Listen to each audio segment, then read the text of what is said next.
हाँ भाई स्टार्ट करें।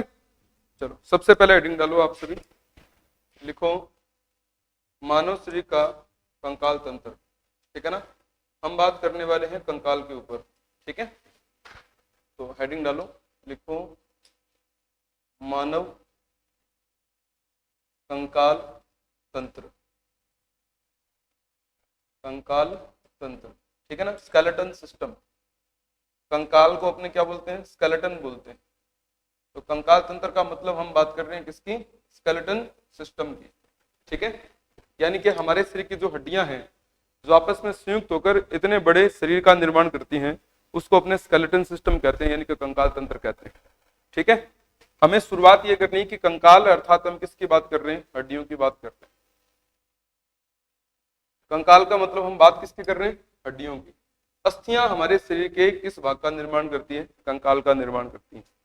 वैसे अगर हम चर्चा करें तो एक तो होता है हमारे शरीर में कैसा? बाह्य कंकाल। ठीक है ना, एक होता है हमारे शरीर का कौन सा कंकाल है? आंतरिक कंकाल। वास्तव में इन जगहों से वैसे तो कोई प्रश्न बनते नहीं है, ठीक है ना, फिर भी हम थोड़ी सी चर्चा करते हैं। बाह्य कंकाल का मतलब जो हमें दिख रहा है, जिसको हम टच कर सकते हैं, छू सकते हैं, जिसको हम देख सकते हैं। ठीक है, तो हमारे शरीर के बाह्य कंकाल के रूप में एक तो हम किसको स्वीकार करते हैं? नाखून को। और एक कौन है? बाल। ठीक है, नाखून और बाल, ये हमारे शरीर के बाह्य कंकाल का हिस्सा है। ठीक है ना, और ये किससे बने होते हैं? प्रोटीन से बने होते हैं। कौन सी प्रोटीन से बने होते हैं? तो आप याद रखें, केराटिन प्रोटीन निर्मित होते हैं। केराटिन प्रोटीन निर्मित होते हैं।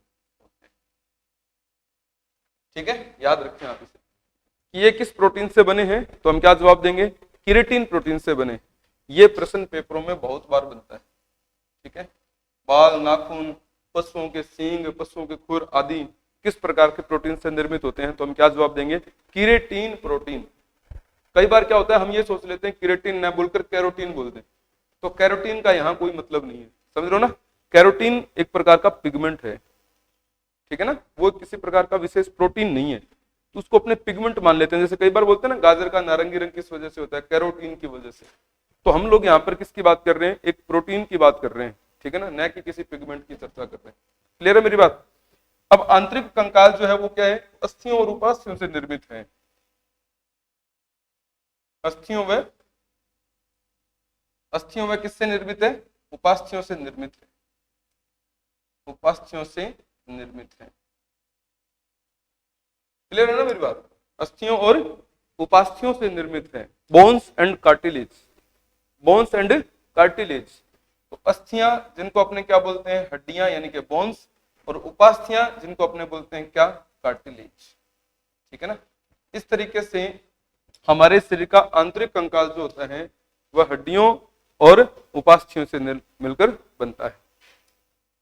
हड्डियां जो होती हैं वे अपेक्षाकृत अधिक दृढ़ और मजबूत होती हैं। हड्डियां अपेक्षाकृत अधिक दृढ़ व मजबूत होती हैं, जबकि उपास्थ्यां कैसी होती हैं? फ्लेक्सिबल होती है। कैसी होती है बोलो? फ्लेक्सिबल। ठीक है ना, हड्डियां तो क्या होती हैं? अत्यंत दृढ़ और मजबूत, जबकि उपास्थ्यां कैसी होती हैं? फ्लेक्सिबल। लचीलापन देखने को मिलता है इनमें। फ्लेक्सिबिलिटी का मतलब क्या है? ये लचीली होती हैं, इनमें लचीलापन देखने को मिलता है। ठीक है, बड़ी सिंपल और साधारण बातें अपने कर रहे हैं। अब देखिए, हड्डियां इतनी दृढ़ और मजबूत क्यों हैं? क्योंकि इनमें एक विशेष प्रकार की प्रोटीन का निर्माण हुआ है, और उस प्रोटीन का नाम है ओसिन प्रोटीन।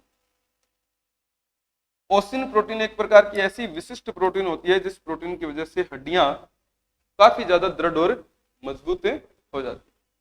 बहुत ज्यादा दृढ़ता और मजबूती देखने को मिलती है इनमें। ठीक है ना, तो ओसिन प्रोटीन। और जब अपने यहां बात करें, ठीक है ना, आपके उपास्थ्यों की, तो इनमें फ्लेक्सिबिलिटी इस वजह से होती है क्योंकि इनमें एक विशेष प्रकार की प्रोटीन होती है जिस प्रोटीन का नाम होता है कॉन्ड्रिन प्रोटीन। देखो क्या नाम होता है बोलो? Chondrin protein. तो कॉन्ड्रिन प्रोटीन एक प्रकार की ऐसी प्रोटीन है जिसकी वजह से फ्लेक्सिबिलिटी उत्पन्न होती है। ठीक है ना, और अगर हम बात करें ओसिन प्रोटीन की, तो वो दृढ़ता प्रदान करती है, मजबूती प्रदान करती है। तो कई बार ऐसे प्रश्न आ जाते हैं बेसिकली कि हड्डियों में कौन सी प्रोटीन पाई जाती है, तो क्या बताएंगे? ओसिन। और उपास्थ्य में कौन सी प्रोटीन पाई जाती है, तो क्या बताएंगे? कॉन्ड्रिन। बोलो कौन सी प्रोटीन? कॉन्ड्रिन प्रोटीन, ठीक है ना। एक बात और सुने, हड्डियां जो होती हैं, इन हड्डियों का निर्माण जिन कोशिकाओं से होता है उन कोशिकाओं का नाम क्या है? तो मैं एक वर्ड लिख देता हूं, अस्थियों का निर्माण जिन कोशिकाओं से होता है उन कोशिकाओं को अपने बोलते हैं अस्थि कोशिका, और अस्थि कोशिका को हम विज्ञान की भाषा में नाम देते हैं ओस्टियोसाइट। क्या नाम देते हैं बोलो? ओस्टियोसाइट। यही कारण है कि ओस्टियोसाइट से ही ओसिन प्रोटीन शब्द की उत्पत्ति हमने की। ओस्टियो से क्या बनाया हमने? ओसिन बनाया। ठीक वैसे ही अगर आप देखेंगे कि उपास्थियां किस प्रोटीन की बनी, सॉरी किस कोशिका से बनी होती हैं, तो इन कोशिकाओं का नाम हम क्या देंगे? कॉन्ड्रियोसाइट। देखो इनका नाम क्या देंगे? कॉन्ड्रियोसाइट। और कॉन्ड्रियोसाइट से ही हमने कौन सी प्रोटीन का नाम रखा है? Chondrin protein. मुझे लगता है आप समझ पा रहे होंगे। देखो एक ओसिन बिकॉज ऑफ ओस्टियोसाइट, एक कॉन्ड्रिन बिकॉज ऑफ कॉन्ड्रियोसाइट, इसीलिए तो नाम एक जैसे बन रहे हैं ना, ये वजह है इनकी। कॉन्ड्रियोसाइट। जब अस्थि कोशिकाओं का विभाजन होता है, अस्थि कोशिकाओं में जब डिवाइडेशन होता है, कोशिका विभाजन तो नाम सुना होगा ना, जब अस्थि कोशिकाओं का विभाजन होता है तो उसे अपने बोलते हैं ओस्टियोब्लास्ट। ओस्टियोब्लास्ट अपने बोलते हैं। जब उपास्थि कोशिकाओं का विभाजन होता है ना, तो इन विभाजन का अलग से नाम रखा गया है। अगर इसे ओस्टियोब्लास्ट कहते हैं तो इसे हम बोलेंगे कॉन्ड्रियोब्लास्ट। एक बार नाम बोलो जरा, क्या बोलेंगे? कॉन्ड्रियोब्लास्ट। जहां एक तरफ ओस्टियोब्लास्ट शब्द है, वहीं दूसरी तरफ कॉन्ड्रियोब्लास्ट शब्द है। कॉन्ड्रियोब्लास्ट, ठीक है ना। इस तरीके से आपने इस बात को समझ लेना है कि एक ओस्टियोब्लास्ट है और एक कॉन्ड्रियोब्लास्ट, ठीक है। जब अस्थि कोशिकाओं का मतलब विघटन होता है, अस्थि कोशिकाएं जब नष्ट होती हैं और इनके बीच में खोखला भाग बनने लगे और उसमें अस्थि मज्जा का निर्माण होने लगे, तो अस्थि मज्जा जो होता है ना, उसका निर्माण जिन कोशिकाओं की सहायता से होता है, बोन मेरो, जिसमें आप पढ़ते हैं कि इसी से हमारे रक्त का निर्माण होता है, तो उसका निर्माण जब होता है तो उन कोशिकाओं के अंदर हम पढ़ते हैं शब्द क्या? कॉन्ड्रियो, सॉरी माय मिस्टेक, यहां पर अपने वर्ड पढ़ते हैं ओस्टियोक्लास्ट, क्योंकि ये अस्थियां है ना, इससे संबंधित बात है, तो हम इसे पढ़ते हैं ओस्टियोक्लास्ट। एक तो क्या था देखो, ओस्टियोब्लास्ट है, दूसरा कौन सा है? ओस्टियोक्लास्ट है। ओस्टियोक्लास्ट का मतलब है अस्थि कोशिकाओं का विनाश होना, अस्थि कोशिकाओं का विघटन होना। अस्थि कोशिकाएं जब बीच में से विघटित होती हैं तो हमारी हड्डियों के बीच का भाग कैसा हो जाता है? खोखला भाग हो जाता है, और उस खोखले भाग में जो अर्धठोस पदार्थ भरा रहता है, उसी अर्धठोस पदार्थ को अपने अस्थि मज्जा कहते हैं, बोन मेरो कहते हैं, समझ रहे हो ना। और इसी बोन मेरो में, इसी अस्थि मज्जा में किसका निर्माण होता है? रक्त का निर्माण होता है। आप पढ़ते होंगे आरबीसी का जन्म स्थान, तो आपका नाम क्या, आप क्या नाम पढ़ते हैं? अस्थि मज्जा। तो फिर डब्ल्यूबीसी कहां बनती है? अस्थि मज्जा में। कहने का मतलब पूरा ब्लड ही अस्थि मज्जा में बनता है। अस्थि मज्जा का भी वर्गीकरण किया करते हैं अपने किताबों में जब बेसिक पढ़ते हैं। लाल अस्थि मज्जा में आरबीसी बनती है, श्वेत अस्थि मज्जा में डब्ल्यूबीसी बनती है। इस तरीके से हम कुछ बातें किया करते हैं, ठीक है ना। तो वहीं से ये वर्ड मतलब उठाया हुआ है, कोई अलग से बात नहीं है। तो मुझे लगता है आप बात समझ पा रहे होंगे, ठीक है ना। तो इस तरीके से हमें कुछ बातों का ध्यान रखना है। देखो हमारा आंतरिक कंकाल अस्थियों और उपास्थियों से मिलकर बने। हड्डियां अर्थात बोन्स, उपास्थ्य यानी कि कार्टिलेज। अस्थियां दृढ़ और मजबूत होती हैं या फ्लेक्सिबल होती हैं। इनकी दृढ़ता ओसिन प्रोटीन के कारण, इनकी फ्लेक्सिबिलिटी कॉन्ड्रिन प्रोटीन के कारण। हड्डियों का निर्माण ओस्टियोसाइट कोशिकाएं करती हैं और उपास्थ्यों का निर्माण कॉन्ड्रियोसाइट करती हैं। हड्डियों की कोशिकाओं का जब विभाजन होता है तो ओस्टियोब्लास्ट कहते हैं, उपास्थि कोशिकाओं का जब विभाजन होता है तो कॉन्ड्रियोब्लास्ट कहते हैं। जब अस्थि कोशिकाएं बीच में से धीरे धीरे विघटित होने लगे और बीच का भाग खोखला होने लगे, बाद में उसमें अस्थि मज्जा बने, तो उसे अपने क्या कहते हैं? ओस्टियोक्लास्ट कहते हैं। ओस्टियोक्लास्ट के बाद अस्थि मज्जा बनता है और उस अस्थि मज्जा में पूरा का पूरा ब्लड मैकेनिज्म की प्रोसेस कंप्लीट होती है, ठीक है ना। वहीं दूसरी ओर अगर हम बात करें कार्टिलेज की, तो कार्टिलेज फ्लेक्सिबिलिटी का ही काम करता है, लचीलापन बनाता है। उसी वजह से हमारा कंकाल जो है उसके कुछ अंग ऐसे होते हैं जो अंग इसी फ्लेक्सिबिलिटी के कारण मूव कर पाते हैं, इजीली मूव हो पाते हैं, समझ रहे हो ना। जैसे मैं एक एग्जांपल देता हूं कि उपास्थियां किसका निर्माण करती हैं, है ना। तो उपास्थियां नाक का निर्माण करती है। आपका नाक फ्लेक्सिबल है कि नहीं है? देखो फ्लेक्सिबल है ना, इधर मूव कर लो, इधर मूव कर लो, कैसे भी। तो आपके नाक की फ्लेक्सिबिलिटी का कारण क्या है कि ये किससे मिलकर बना है? बोलो, उपास्थि से। क्या बात समझ में आ रही है? क्या इसी तरीके से आप यहाँ की हड्डियों को ऐसे मूव करवा सकते हैं? क्या पॉसिबल नहीं है। आप ऐसे ऐसे कुछ भी मूव कर सकते हैं? यहां से नहीं हो सकता। हाँ यहां से जरूर हो सकता है क्योंकि यहां पर ज्वाइंट है, वरना यहां से तो पॉसिबल नहीं है, समझ रहे हो ना, क्यों, क्योंकि ये हड्डियां हैं और ये क्या है, ये उपास्थियां हैं। ठीक इसी प्रकार का दूसरा लचीला अंग कौन सा है, कान। आपका कान देखो जरा, कैसे मूव करवा लो बोले इसको, है कि नहीं सुमित, आप यूं यूं यूं कैसे कर सकते हो, तो इसका मतलब आपका कान भी कैसा है, फ्लेक्सिबल है, बिकॉज ऑफ कार्टिलेज, क्योंकि ये भी उपास्थि से बना, समझ रहे हो ना। ठीक वैसे ही अगर आप बात करेंगे आपके कंठ की, किसकी बोलो, कंठ की, तो इस कंठ का निर्माण भी किन से होता है, उपास्थियों से। यही कारण है कि आप ये देखो इधर उधर, हाँ ये ऐसे हिला पाते हैं ना, अगर हमारे यहाँ पर भी कंठ में भी हड्डियां होती तो कैसे पॉसिबल होता सारा, है कि नहीं बताओ। आप ऐसे रोबोट की तरह होते फिर यूं यूं यूं इतना ही हो पाते बस, क्लियर है कि नहीं है। वरना आप देखो आज अभी ऐसे ऐसे जो मर्जी कर सकते हैं, है ना, क्यों, क्योंकि उपास्थियां हैं। तो नाक, नाक के साथ कान, कान के साथ कंठ, और कंठ के साथ साथ में एक पार्ट आपको और बता दूं, जो हमारी रिब्स होती है, पसलियां, पसलियां समझते हो, यानी कि ये यहां से रीढ़ की हड्डी से यूं निकलने वाली ये जो पसलियां होती है, इन पसलियों का जो आगे का हिस्सा होता है ना, जो बीच के स्टर्नम भाग से कनेक्ट रहता है, ये हमारे यहाँ पर जो है ना, जैसे मेरे बटन वाली जो जगह है, इस पर एक हड्डी होती है, इसका नाम होता है स्टर्नम। एक बार बोलो स्टर्नम, बोलो फिर से।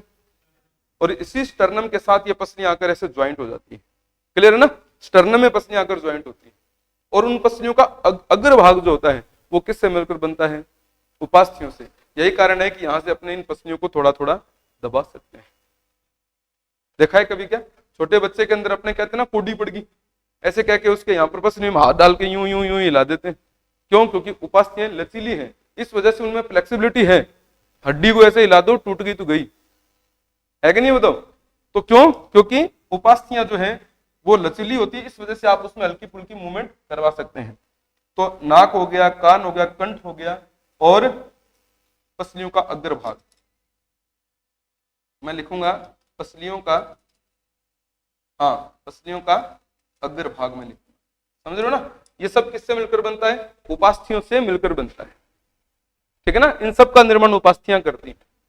जबकि अगर हम हड्डियों की बात करें तो हड्डियां जो होती हैं वो हमारे शरीर के कंकाल का निर्माण करती हैं, हड्डियों से निर्मित कंकाल का निर्माण।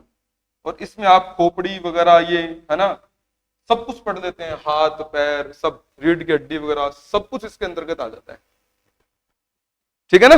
तो उसमें आप इजीली इन बातों को कवर कर पाएंगे, ठीक है। आगे बढ़ूं, ठीक है भाई। अब हमें ध्यान देना है एक और वर्डिंग पर, ठीक है, फिर अपने डायग्राम्स देखकर उनके अकॉर्डिंग पढ़ने का काम करेंगे। कुछ जनरल क्वेश्चंस है, जनरल पर्सन समझते हो ना, जैसे कि हमें वैसे तो हड्डियां याद करनी पड़ेंगी, लेकिन आप जनरल पर्सन पढ़ा करते हैं, सबसे लंबी हड्डी बताओ कौन सी है, सबसे छोटी हड्डी कौन सी है, सबसे मजबूत हड्डी कौन सी है, इस तरीके से कुछ जनरल पर्सन आप पढ़ा करते हैं, है ना। तो मैं वही जनरल क्वेश्चन आप लोगों को बता रहा हूं। जैसे सबसे पहला मेरे पास प्रश्न है कि शिशु जो होता है, छोटा बच्चा जो होता है, छोटे बच्चे में, बालक में, शिशु में कितनी हड्डियां पाई जाती है, कितनी बोन्स होती है, कितनी होती है बताओ, 300। छोटे बच्चे में कितनी बोन्स होती है, 300। जैसे जैसे बच्चा बड़ा बनता है, बड़ा होता है, ठीक वैसे वैसे हड्डियां जो है आपस में जुड़ने लगती हैं, क्योंकि कई जगहों पर क्या होता है, हड्डियां बीच बीच में से विखंडित होती हैं, वो जुड़ने लगती हैं, और जुड़कर दो दो हड्डियां जो है एक एक हड्डी का निर्माण कर देती हैं। कई जगहों पर ऐसा देखने को मिलता है। और ऐसा इसलिए होता है क्योंकि छोटा बच्चा जब डिलीवरी हो रही होती है, उस वक्त छोटे बच्चे की सारी हड्डियां अगर विकसित हो जाएंगी तो उस बच्चे की डिलीवरी पॉसिबल नहीं हो पाएगी, सही है ना। आपने देखा होगा छोटे बच्चे को अगर आप ऐसे हाथ में लोगे, जन्म लेते ही बच्चे को हाथ में लोगे, तो क्या वो मतलब एकदम पूरा स्ट्रांगली होता है क्या, एकदम फ्लेक्सिबल होता है, ठीक है ना। मतलब ऐसे लगता है जैसे किसी रबड़ का बना हो, गर्दन को भी नहीं संभाल पाता वो अपनी, होता है क्या बताइए। उसका हाथ ऐसे उठा दोगे ना तो हाथ को भी नहीं संभाल पाएगा, इतना फ्लेक्सिबल है उसकी बॉडी, क्योंकि उसके हड्डियों के ज्वाइंट जो है ना वो अभी तक आपस में जुड़े नहीं है, ठीक है ना, वो इसीलिए फ्लेक्सिबल है। और जितना बच्चा फ्लेक्सिबल होगा उसकी डिलीवरी उतनी ही इजी होती है, यानी उसका प्रसव जो है, समझ रहे हो ना, उसका जन्म जो है उतना ही आसानी से होता है। यही कारण है कि छोटे बच्चे की हड्डियां जो होती है वो बहुत ज्यादा विकसित नहीं होती। और जैसे ही बच्चे का हम लालन पालन करते हैं, है ना, 1 महीना 2 महीना 3 महीने 4 महीने, अब बच्चा जो है उसकी हड्डियां विकसित होने लगती है, तो वो अपनी इच्छा से गर्दन हिला भी लेता है, यूं यूं यूं कर लेता है, सही है कि नहीं। फिर वो धीरे धीरे अपनी गर्दन को संभाल पाता है। अपने घर वाले नहीं कहते, अपने जब गोदी में लेते हैं बच्चे को तो घर वाले अपने बोलते हैं बेटा गोदी में थोड़ा ध्यान रखना, सिर के पीछे हाथ रखना बच्चे के, क्यों, क्योंकि बच्चा अपनी गर्दन को पूर्ण रूप से संभालने में सक्षम नहीं है। साथ ही उसकी हड्डियां जो है वो अभी तक एकदम दृढ़ और मजबूत नहीं बनी है, समझ रहे हो ना। इसलिए अपने जब गोदी में भी उठाते हैं ना तो एक हाथ ऐसे और दूसरा हाथ ऐसे यूं रखते हैं अपने उसको, क्लियर है कि नहीं है, वरना नस में लचको पड़ देती, ऐसे बोलते हैं ना, बताओ लचका को मतलब पता है क्या है? हमारे यहाँ पर कॉलर बोन होती है जिसका नाम होता है क्लेविकल। एक बार नाम बोलो, बोलो क्लेविकल, फिर से बोलो क्लेविकल। कॉलर बोन, कॉलर माने हमारी कॉलर के साथ साथ चलती है ना, दैट इज क्लेविकल बोन। और ये क्लेविकल बोन को अपने बोलते हैं हांसुली। क्या बोलते हैं? फिर से बोलो हांसुली। और अपनी बागड़ी भाषा में बात करूं तो हमारे घर वाले कहते हैं कि बच्चे ने नहीं थोड़ा सा ढंगू हाथ में ली हांसुली पड़ जी ली, क्या कह रहे ने? तो हांसुली को मतलब क्या है? That is clavicle bone. हांसुली बोलते हैं उसको, वैसे क्लेविकल बोन होती है, कॉलर बोन बोलते हैं। इसका मतलब उस बच्चे की हड्डियां इतनी फ्लेक्सिबल है कि कहीं इधर उधर न हो जाए, है ना, इसलिए उसका थोड़ा ध्यान रखना है। फिर देखो धीरे धीरे बच्चे को आप बिठाने की कोशिश करते हैं, तो बिठाते हैं ना, बच्चा दोनों हाथ आगे रख लेता है और यूं हो जाता है। क्यों? क्योंकि अभी तक उसकी रीढ़ की हड्डी भी जो है कंप्लीटली स्ट्रांग नहीं हुई है, और उसके जो सिर है उसका भी कनेक्शन इतना ज्यादा मजबूत नहीं हुआ है, सही है ना। तो बच्चा यूं यूं यूं झुक जाता है ऐसे ऐसे, ठीक है, हाथ आगे लगा लेता है क्योंकि बैठ नहीं पाता। और जैसे ही 5-6 महीने का बच्चा होता है बैठने लगता है तो अपने कहते हैं जी अरे यार बैठ गया हमारा बच्चा। घर वालों में पड़ोस में चर्चा करते ना, मार लो टाबर तो बैठने लग गया आज।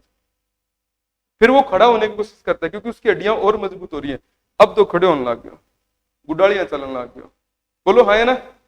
और अब तो दौड़ने लग गया, अब तो किसी के हाथ ही नहीं आता है, क्लियर है कि नहीं है। और अब आपका तो कहना ही क्या है, समझ रहे हो ना, हमारी तो हर हड्डी जो है वो क्या हो चुकी है, विकसित हो चुकी है, समझ रहे हो मेरी बात ना। तो छोटे बच्चे की हड्डियों की संख्या क्या होती है, ज्यादा, कितनी हड्डियां होती है बताओ? 300। और वहीं वयस्क में कितनी हड्डियां होती है? एडल्ट ह्यूमन में कितनी हड्डियां होती है? 206। नाम नहीं सुने आपने? हमारे सिर में कितनी हड्डियां हैं? 206। और शिशु में, छोटे बच्चे में कितनी हड्डियां होती है? 300। डिफरेंस समझ में आ रहा है ना? हाँ, डिफरेंस समझने की कोशिश करना कि मैं क्या समझाने की कोशिश कर रहा हूं।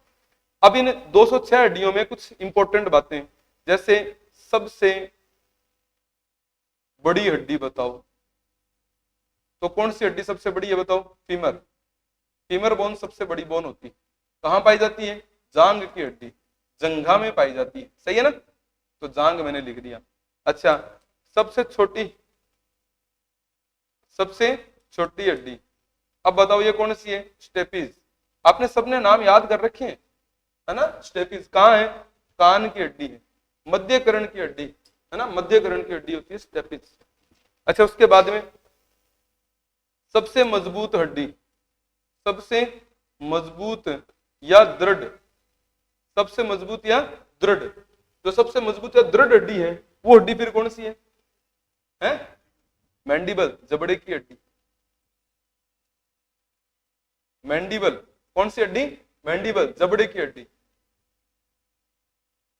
समझ रहे हो ना। मैंडिबल बोन देखी आपने? कौन सी बोन मैंडिबल बोन होती है? ये नीचे वाला जबड़ा जिसमें आपकी ठुड्डी भी शामिल है, समझ रहे हो ना। ये पूरा का पूरा जबड़ा यहां से लेकर यहां तक होता है, कान से यूं यूं ऐसे कंप्लीटली, ठीक है शुभम, हाथ लगा के देख ले बेटा, ठीक है। तो ये जो हड्डी होती है ना, इसका नाम क्या होता है? Mandible bone. एक बार नाम बोलो, मैंडिबल बोन। और मैंडिबल बोन सबसे दृढ़ और मजबूत हड्डी मानी जाती है, ठीक है ना। और सबसे मजबूत मांसपेशी भी किसकी मानी जाती है? गम्स अर्थात मसूड़ों की मांसपेशी सबसे दृढ़ और मजबूत मांसपेशी मानी जाती है, ठीक है, याद रखेंगे। उसके बाद एक जनरल सी चीज और, जैसे सबसे मजबूत ये है, लेकिन सबसे ज्यादा कौन सी है? सबसे ज्यादा हड्डियां, सर्वाधिक हड्डियां, वे कौन सी हड्डियां हैं जो हमारे पूरे कंकाल में सबसे ज्यादा है? सर्वाधिक अस्थियां, अंगुलास्थियां। कौन सी अस्थियां बोलो? अंगुलास्थियां। अंगुलास्थियां समझ गए? अंगुलास्थियां माने अंगुलियों की अस्थियां। आपकी अंगुलियों में बोन्स है कि नहीं है बताओ? है कि नहीं है? कैसे है देखो, इस अंगुली की बात करो, छोटी वाली अंगुली की, 1 2 3, कितनी बताओ? 4 5 6, 3 चौके 12, 4 अंगुलियां तो 12 होगी। अच्छा, फिर अंगूठे में कितनी है? 2, एक ये और एक ये, सही है ना। 12 और 2 कितनी होगी बेटा? 14। अच्छा, 14 दूना 14 और 14 कितने हो गए? 28। और 28 नीचे भी तो है। क्या ये हड्डियां पैर में नहीं है? पैर में अंगूठा और अंगुली नहीं होती क्या? इसका मतलब 28 और 28 कितनी होगी? 56। इतनी हड्डियां और कोई दूसरी नहीं है, समझ रहे हो ना। तो ये सबसे ज्यादा हड्डियां हैं अंगुलास्थियां, और इन्हीं अंगुलास्थियों को अपने बोलते हैं पैलेंजीज। क्या बोलते हैं? पैलेंजीज। इंटरेस्ट लो, क्योंकि ये टॉपिक अपने संडे स्पेशल में हो रहा है, ठीक है ना। ये मैं आपको डेली वर्किंग क्लास में नहीं करवाने वाला। क्यों? क्योंकि मैं आज करवा दूंगा इसको, ठीक है ना। तभी तो मैंने कहा था कि जो नहीं आए उनके लिए उपहार व्यवस्था करेंगे अपने कल वाली क्लास में, ठीक है ना। क्योंकि मैं इनको इस टॉपिक को दोबारा नहीं कराऊंगा कभी। पैलेंजीज, पैलेंजीज बोलते हैं इनको, याद रखें आप, है ना। पैलेंजीज। क्या बात समझ में आ रही है? क्या बोलेंगे? बोलो, पैलेंजीज। इस तरीके से हमें कुछ नाम याद रखने, ठीक है। अगर इनसे संबंधित किसी प्रकार का कोई डाउट आपके दिमाग में बने तो आप मुझे बता दीजिएगा, ठीक है। ओके भाई, हाँ, बहुत अच्छा टॉपिक है, अच्छी तरह से अपने को समझ में भी आएगा, लेकिन अगर समझेंगे तो ही पता चलेगा, अन्यथा पता भी नहीं चलेगा। क्लियर है ना मेरी बात। अब एक छोटा सा वर्गीकरण, एक फ्लो चार्ट बनाते हैं अपने कंकाल का। हम कंकाल को इस तरीके से कितने भागों में डिवाइड करते हैं? 2 भागों में डिवाइड करते हैं। कितने भागों में? बोलो, 2 भागों में डिवाइड करते हैं। एक होता है एक्सियल बोन्स, यानी कि अक्षीय कंकाल, अक्षीय कंकाल, और एक हमारे पास होता है अपेंडिकुलर, यानी कि कौन सा? उपांगीय, अपेंडिकुलर, उपांगीय कंकाल। उपांग समझते हो क्या किसकी बात कर रहा है ये? उपांग का मतलब होता है चलने वाली टांगे। कौन सी टांगे? बोलो, चलने वाली टांगे, ठीक है ना। एक चलने वाली टांगे, एक अक्षीय, अक्षीय यानी कि ऊपर का भाग, ठीक है ना। एक उपांगीय कंकाल, अपेंडिकुलर, हम इन्हें अपेंडिकुलर बोलते हैं, ठीक है। अक्षीय को अपने एक्सियल बोन्स बोलते हैं, एक्सियल, ठीक है। ये हमारे पास होती है लगभग कितनी? 80। कितनी संख्या में होती है? 80। और अगर अपने किसकी चर्चा करें? उपांगीय की, तो उपांगीय के अंदर हम बात करेंगे कमर से नीचे के भाग, समझ रहे हो ना। और इसके अंदर जो टोटल बोन्स होती है वो होती है करीब 126। बोलो कितनी? 126। अब बताओ 80 और 126 कितनी होगी? 206 होगी, होगी ना 206। इस तरीके से हमें बात करनी है।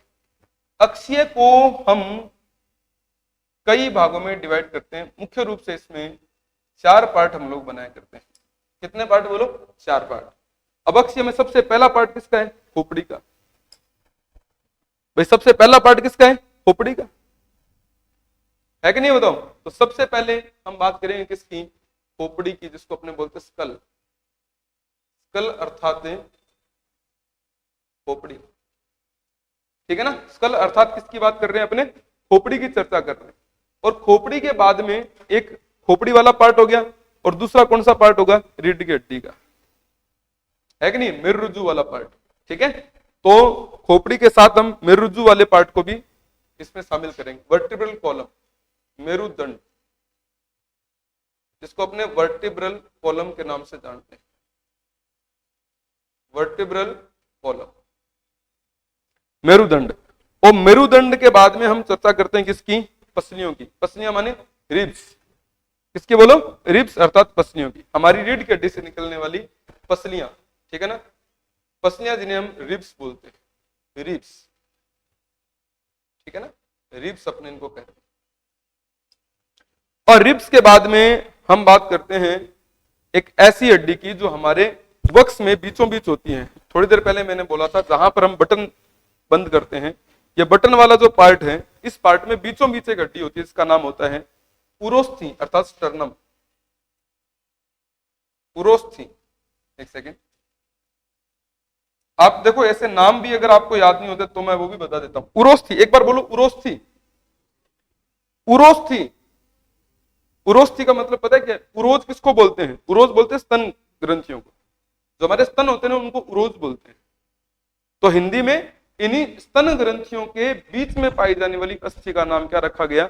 उरोस्थी। समझ रहे हो ना मेरी बात? इस वजह से उरोस्थी बोलते हैं। और उरोस्थी को अपने विज्ञान के अंदर बोलते हैं बेटा स्टर्नम। क्या बोलते हैं? स्टर्नम।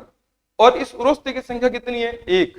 कितनी है? बोलो, 1। एक उरोस्थी होती है, ठीक है ना। संख्या में साथ साथ में इसकी मेंशन कर रहा हूं।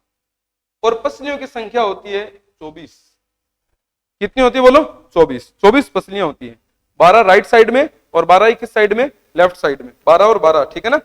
और जो हमारा वर्टिब्रल कॉलम होता है उसमें होते हैं टोटल 26 यानी कि 26 बोन, और खोपड़ी में होती है टोटल 29 बोन, 29, 26, ठीक है ना, 24 एंड 1। देखो 29 अवरोही क्रम याद रखो, ज्यादा से कम की ओर, ठीक है ना। खोपड़ी में 29 है, समझ रहे हो ना। और फिर हमारी रीढ़ की हड्डी में कितनी है? 26 है।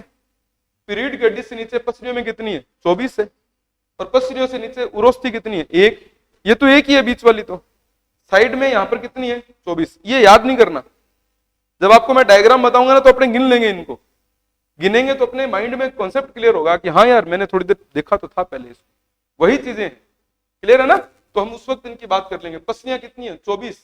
मेरुदंड कितना है? 26। उरोस्थी कितनी है? 1, ठीक है ना। इस तरीके से हम कौन से कंकाल की बात करते हैं? एक्सियल, अर्थात कौन सा? अक्षीय। अक्षीय में आप समझ गए होंगे कि हम किसकी बात कर रहे थे। अक्षीय में एक तो पूरी खोपड़ी, खोपड़ी में देखो एक तो ये आ जाता है कपाल, एक चेहरा भी आ जाएगा, समझ रहे हो ना। चेहरा आ जाएगा, कान आ जाएंगे, गला आ जाएगा, ये सब आ जाएंगे इसमें, क्लियर है ना। और गले के बाद में हमारी छाती आ जाएगी, है ना, रीढ़ की हड्डी आ जाएगी, समझ रहे हो ना, ये सारे पार्ट आ जाएंगे। अब कौन सा है? अपेंडिकुलर। अपेंडिकुलर का मतलब होता है उपांग, ठीक है ना। तो उपांग जो होते हैं जिनसे हम चलते हैं, अब छोटा बच्चा तो हाथ से भी चलता है, नहीं चलता है क्या बताओ? छोटा बच्चा किससे चलता है? हाथ से भी चलता है कि नहीं चलता? कैसे? बंदर की माफिक, ठीक है ना। एक साइंटिस्ट था जिसका नाम था, एक वैज्ञानिक था हैकल। कौन सा साइंटिस्ट था बोलो? हैकल। नाम बोला करो मेरे साथ, है ना, क्योंकि इंटरेस्ट बनता है इन चीजों से। अर्नेस्ट हैकल, बोलिए एक बार। हैकल ने एक नियम दिया था जिसका नाम था प्रत्यावर्तन का नियम। कौन सा नियम? प्रत्यावर्तन का नियम, द रूल ऑफ एटविज्म। प्रत्यावर्तन का नियम हमें यह बताता है, ये जैव विकास की कड़ी है, एक जैव विकास की बात है। प्रत्यावर्तन का नियम हमें यह बताता है कि इस पूरे सृष्टि में, पूरे संसार में कोई भी जीव है भाई, किसी भी प्रकार का जीव क्यों ना, वो अपने जीवन की किसी न किसी अवस्था में, अपने जीवन की किसी न किसी अवस्था में अपने पूर्वजों के समान लक्षण जरूर प्रदर्शित करता है जिनसे उनकी उत्पत्ति हुई होगी। मेरे बातों को गौर से समझे ना, एक परिभाषा के रूप में मैंने बोला इन चीजों को। मैं क्या कह रहा हूं कि हैकल के अनुसार प्रत्यावर्तन का जब नियम दिया गया तो उस नियम में वो ये बताता है कि इस प्रकृति के समस्त जीव अपने जीवन की किसी न किसी अवस्था में अपने पूर्वजों के समान लक्षण प्रदर्शित करते हैं जिनसे इनकी उत्पत्ति हुई होगी, क्लियर है ना। उनके समान लक्षण प्रदर्शित करते हैं, इसे प्रत्यावर्तन का नियम कहते हैं, द रूल ऑफ एटविज्म। और वो अपने पूर्वजों के समान कभी न कभी लक्षण दिखाता ही है। जैसे छोटे बच्चे का जन्म होता है और वो जब अपने हाथ और पैर दोनों को एक साथ यूज करते हुए चलता है एक छोटे बंदर की तरह, तो इससे ये सब पता चलता है कि हमारी उत्पत्ति चतुष्पाद प्राणियों से हुई होगी। कौन से प्राणियों से? चतुष्पाद। एक बार बोलो चतुष्पाद। चतुष्पाद, टेट्रापोड्स। हाँ ऐसे ढंग से बोला करो, बोलो टेट्रापोड। टेट्रा माने और पोड्स मतलब होता है पैर, यानी ऐसे प्राणियों से हमारी उत्पत्ति हुई होगी जिनके 4 पैर होते हैं। फॉर एग्जाम्पल हम स्तनधारियों में भी 4 पैर वाले प्राणी देखते हैं। बंदर एक स्तनधारी है, उसमें भी 4 पैर। गाय भैंस भेड़ बकरियां ये भी क्या है? स्तनधारी है। इनके भी कितने पैर हैं? 4 पैर हैं। लेकिन स्तनधारियों में सबसे ज्यादा विकास किसका हुआ है? मनुष्य का। तो हम इन सब के बारे में पढ़ पाते हैं, समझ रहे हो ना, क्योंकि हमारे अंदर बुद्धि का विकास सबसे ज्यादा हुआ है, इसलिए हम आपस में बात कर लेते हैं, एक दूसरे से विचारों का आदान प्रदान कर लेते हैं, है ना, बातचीत कर लेते हैं, अपने विचारों को साझा कर सकते हैं, समझ सकते हैं किस चीज को, अपनी सुविधाएं विकसित कर सकते हैं, क्योंकि मानव का मस्तिष्क सबसे विकसित मस्तिष्क है इस पूरी सृष्टि में, समझ रहे हो ना। लेकिन हमारी उत्पत्ति मैं कह सकता हूं कि रेप्टाइल्स से भी हुई है। किससे बोलो? रेप्टाइल्स। रेप्टाइल्स मतलब सरीसृप। सरीसृपों से भी हमारी उत्पत्ति हुई है, हम ऐसा कह सकते हैं, है ना। हमारी उत्पत्ति उभयचरों से हुई है, हम ऐसा कह सकते हैं। अगर हम ऐसा नहीं बोलेंगे तो हम ये जरूर बोल सकते हैं कि सरीसृपों की उत्पत्ति उभयचर से हुई है। उभयचर की उत्पत्ति मछलियों से हुई है। मछलियों की उत्पत्ति उनसे पहले वाले जीवों से हुई है। वर्टिब्रेट, वर्टिब्रेट से पहले यूरोकॉर्डेट, यूरोकॉर्डेट से पहले सेफेलोकॉर्डेट, सेफेलोकॉर्डेट से पहले हेमिकॉर्डेट। आप देखें और पीछे जाएंगे तो आपको और मिलेगा। समझ रहे हो ना, कहने का मतलब सब एक सीरीज में चल रहा है। इस पूरी सृष्टि में, इस पूरे प्रकृति में, इस दुनिया में सभी जीवों का विकास एक क्रमबद्ध चलने वाली प्रक्रिया है, क्रमागत विकास हो रही है, ठीक है ना। तो बस उसी तरीके से हम चर्चा क्या करते हैं। क्लियर है मेरी बात? तो इसका मतलब एक तो कौन सा हो गया, हमारी हड्डियों में कौन सा पार्ट हो गया, ऊपर का भाग, समझ रहे हो ना। एक कौन सा भाग है, नीचे का भाग। नीचे के भाग में हम दोनों टांगों के बारे में बात करेंगे और दोनों हाथ भी इसमें हमने शामिल करेंगे, हाथों को भी अपने इसमें पढ़ेंगे, ठीक है ना। तो जब इसके हाथ की मतलब जो बात करते हैं ना, तो हम बोलते हैं कि पैरों की अस्थियां, the bones of limbs, limbs bones, the bones of limbs, समझ रहे हो ना। अब लिम्स का मतलब ये है कि हम वैसे तो बोलेंगे पादों की अस्थियां, माने पैरों की अस्थियां, लेकिन हम केवल पैरों की बात नहीं कर रहे, हम इसमें हाथों की अस्थियों की भी बात कर रहे हैं, समझ रहे हो ना मेरी बात। तो हम इसमें लिखेंगे द बोन्स ऑफ लिम्स, ठीक है। दो भागों में बांटूंगा मैं इसको, लिम्स बोन्स। लिम पता है किसको बोलते हैं? लिम्स बोन जो होती है ना, यही होती है लगभग 120 के करीब। कितनी होती है बोलो? 120 के करीब। लिम्स समझते हो किसकी बात कर रहा हूं मैं? लिम्स नहीं समझते? फॉर लिम्स, हाइंड लिम्स, नाम नहीं सुने आपने? कोई बात नहीं। जैसे मैं एक वर्ड बोलता हूं, देखो फॉर लिम्स, मेरे साथ बोलो फॉर लिम्स। आप अंग्रेजी में विज्ञान जब पढ़ते हैं ना, कई बार तो इंग्लिश वर्ड्स आते हैं ऐसे। फॉर लिम्स का मतलब होता है, फॉर मतलब आगे, लिम्स मतलब पैर। फॉर लिम्स अग्रपाद, हाइंड लिम्स पश्चपाद। जैसे मैं अगर बात करूं कि पक्षी है, वो भी टेट्रापोड है। पक्षी भी कितने होते हैं? टेट्रापोड, चतुष्पाद प्राणी है वो। लेकिन उनमें फॉरलिम्स यानी कि अग्रपाद क्या बन गए? पंख बन गए, समझ रहे हो ना। और पश्चपाद क्या बन गए? पैर बन गए, वो भी टेट्रापोड है। मनुष्य भी क्या है? टेट्रापोड है। हमारे अग्रपाद फॉरलिम्स क्या बन गए? हाथ बन गए। और हमारे हाइंड लिम्स क्या बन गए? पैर बन गए, समझ रहे हो ना। हम भी एक प्रकार से टेट्रापोड एनिमल्स, मेरी बात समझ रहे हो ना। और छिपकली वगैरह भी टेट्रापोड है, उसके अग्रपाद पैर हैं और पश्चपाद भी पैर ही हैं, समझ रहे हो ना। उसके अग्रपाद हैं, वो बहुत ज्यादा विकसित नहीं हुए कि उन्होंने हाथ के जैसे काम करने लगे, ऐसा नहीं है। हाँ, कुछ जरूर विकसित हुए हैं ताकि वो अपने अग्रपादों से किसी प्रकार की एक्टिविटी को कवर कर सके। जैसे बिलकारी प्राणी होते हैं, आपने नोटिस किया होगा, बिल खोदने वाले प्राणी। तो बिलकारी प्राणी क्या करते हैं? आगे वाली टांगों से ऐसे बिल खोदते हैं, है ना। और पीछे वाली टांगे बस उसको हेल्प कर रही है, आगे वाली टांगों से काम चल रहा है सारा का सारा। यस और नो? खरगोश को देखा होगा, बिल खोदता है तो आगे वाले, और भागता है तो पीछे वाले पैरों से। पीछे वाले पैरों में ऐसे लगता है जैसे स्प्रिंग जैसी आकृति हो, तेज कूदता है, ऐसे छलांग लगाता है कि काफी दूर जाके गिरता है वो। इसमें ऐसी मतलब एक प्रकार से मान लीजिए एक विकास है उसका, डेवलपमेंट है उसका, ठीक है ना। उसने उस अंग का यूज उतना ही अधिक किया है, ठीक है ना। और एक है श्रोणी, श्रोणी मेखला, पेल्विक गर्डल, और इसमें हम लोग पढ़ते हैं कितनी? 6 हड्डियां। श्रोणी मेखला का मतलब हम बात पता है किसकी कर रहे हैं? हमारी कूल्हे की अस्थियों की बात कर रहे हैं। किसकी? कूल्हे की अस्थियां। कूल्हे की अस्थियों में पेल्विक गर्डल नाम का एक बोन होता है, इसके 6 पार्ट बन जाते हैं। कितने पार्ट? 6 पार्ट। पेल्विक गर्डल वो कूल्हे का निर्माण करता है। हम डायग्राम पढ़ेंगे तो डायग्राम में सब चीजें मेंशन हो जाएगी। बताओ यहां तक समझ में आया? अब हमें करना क्या है?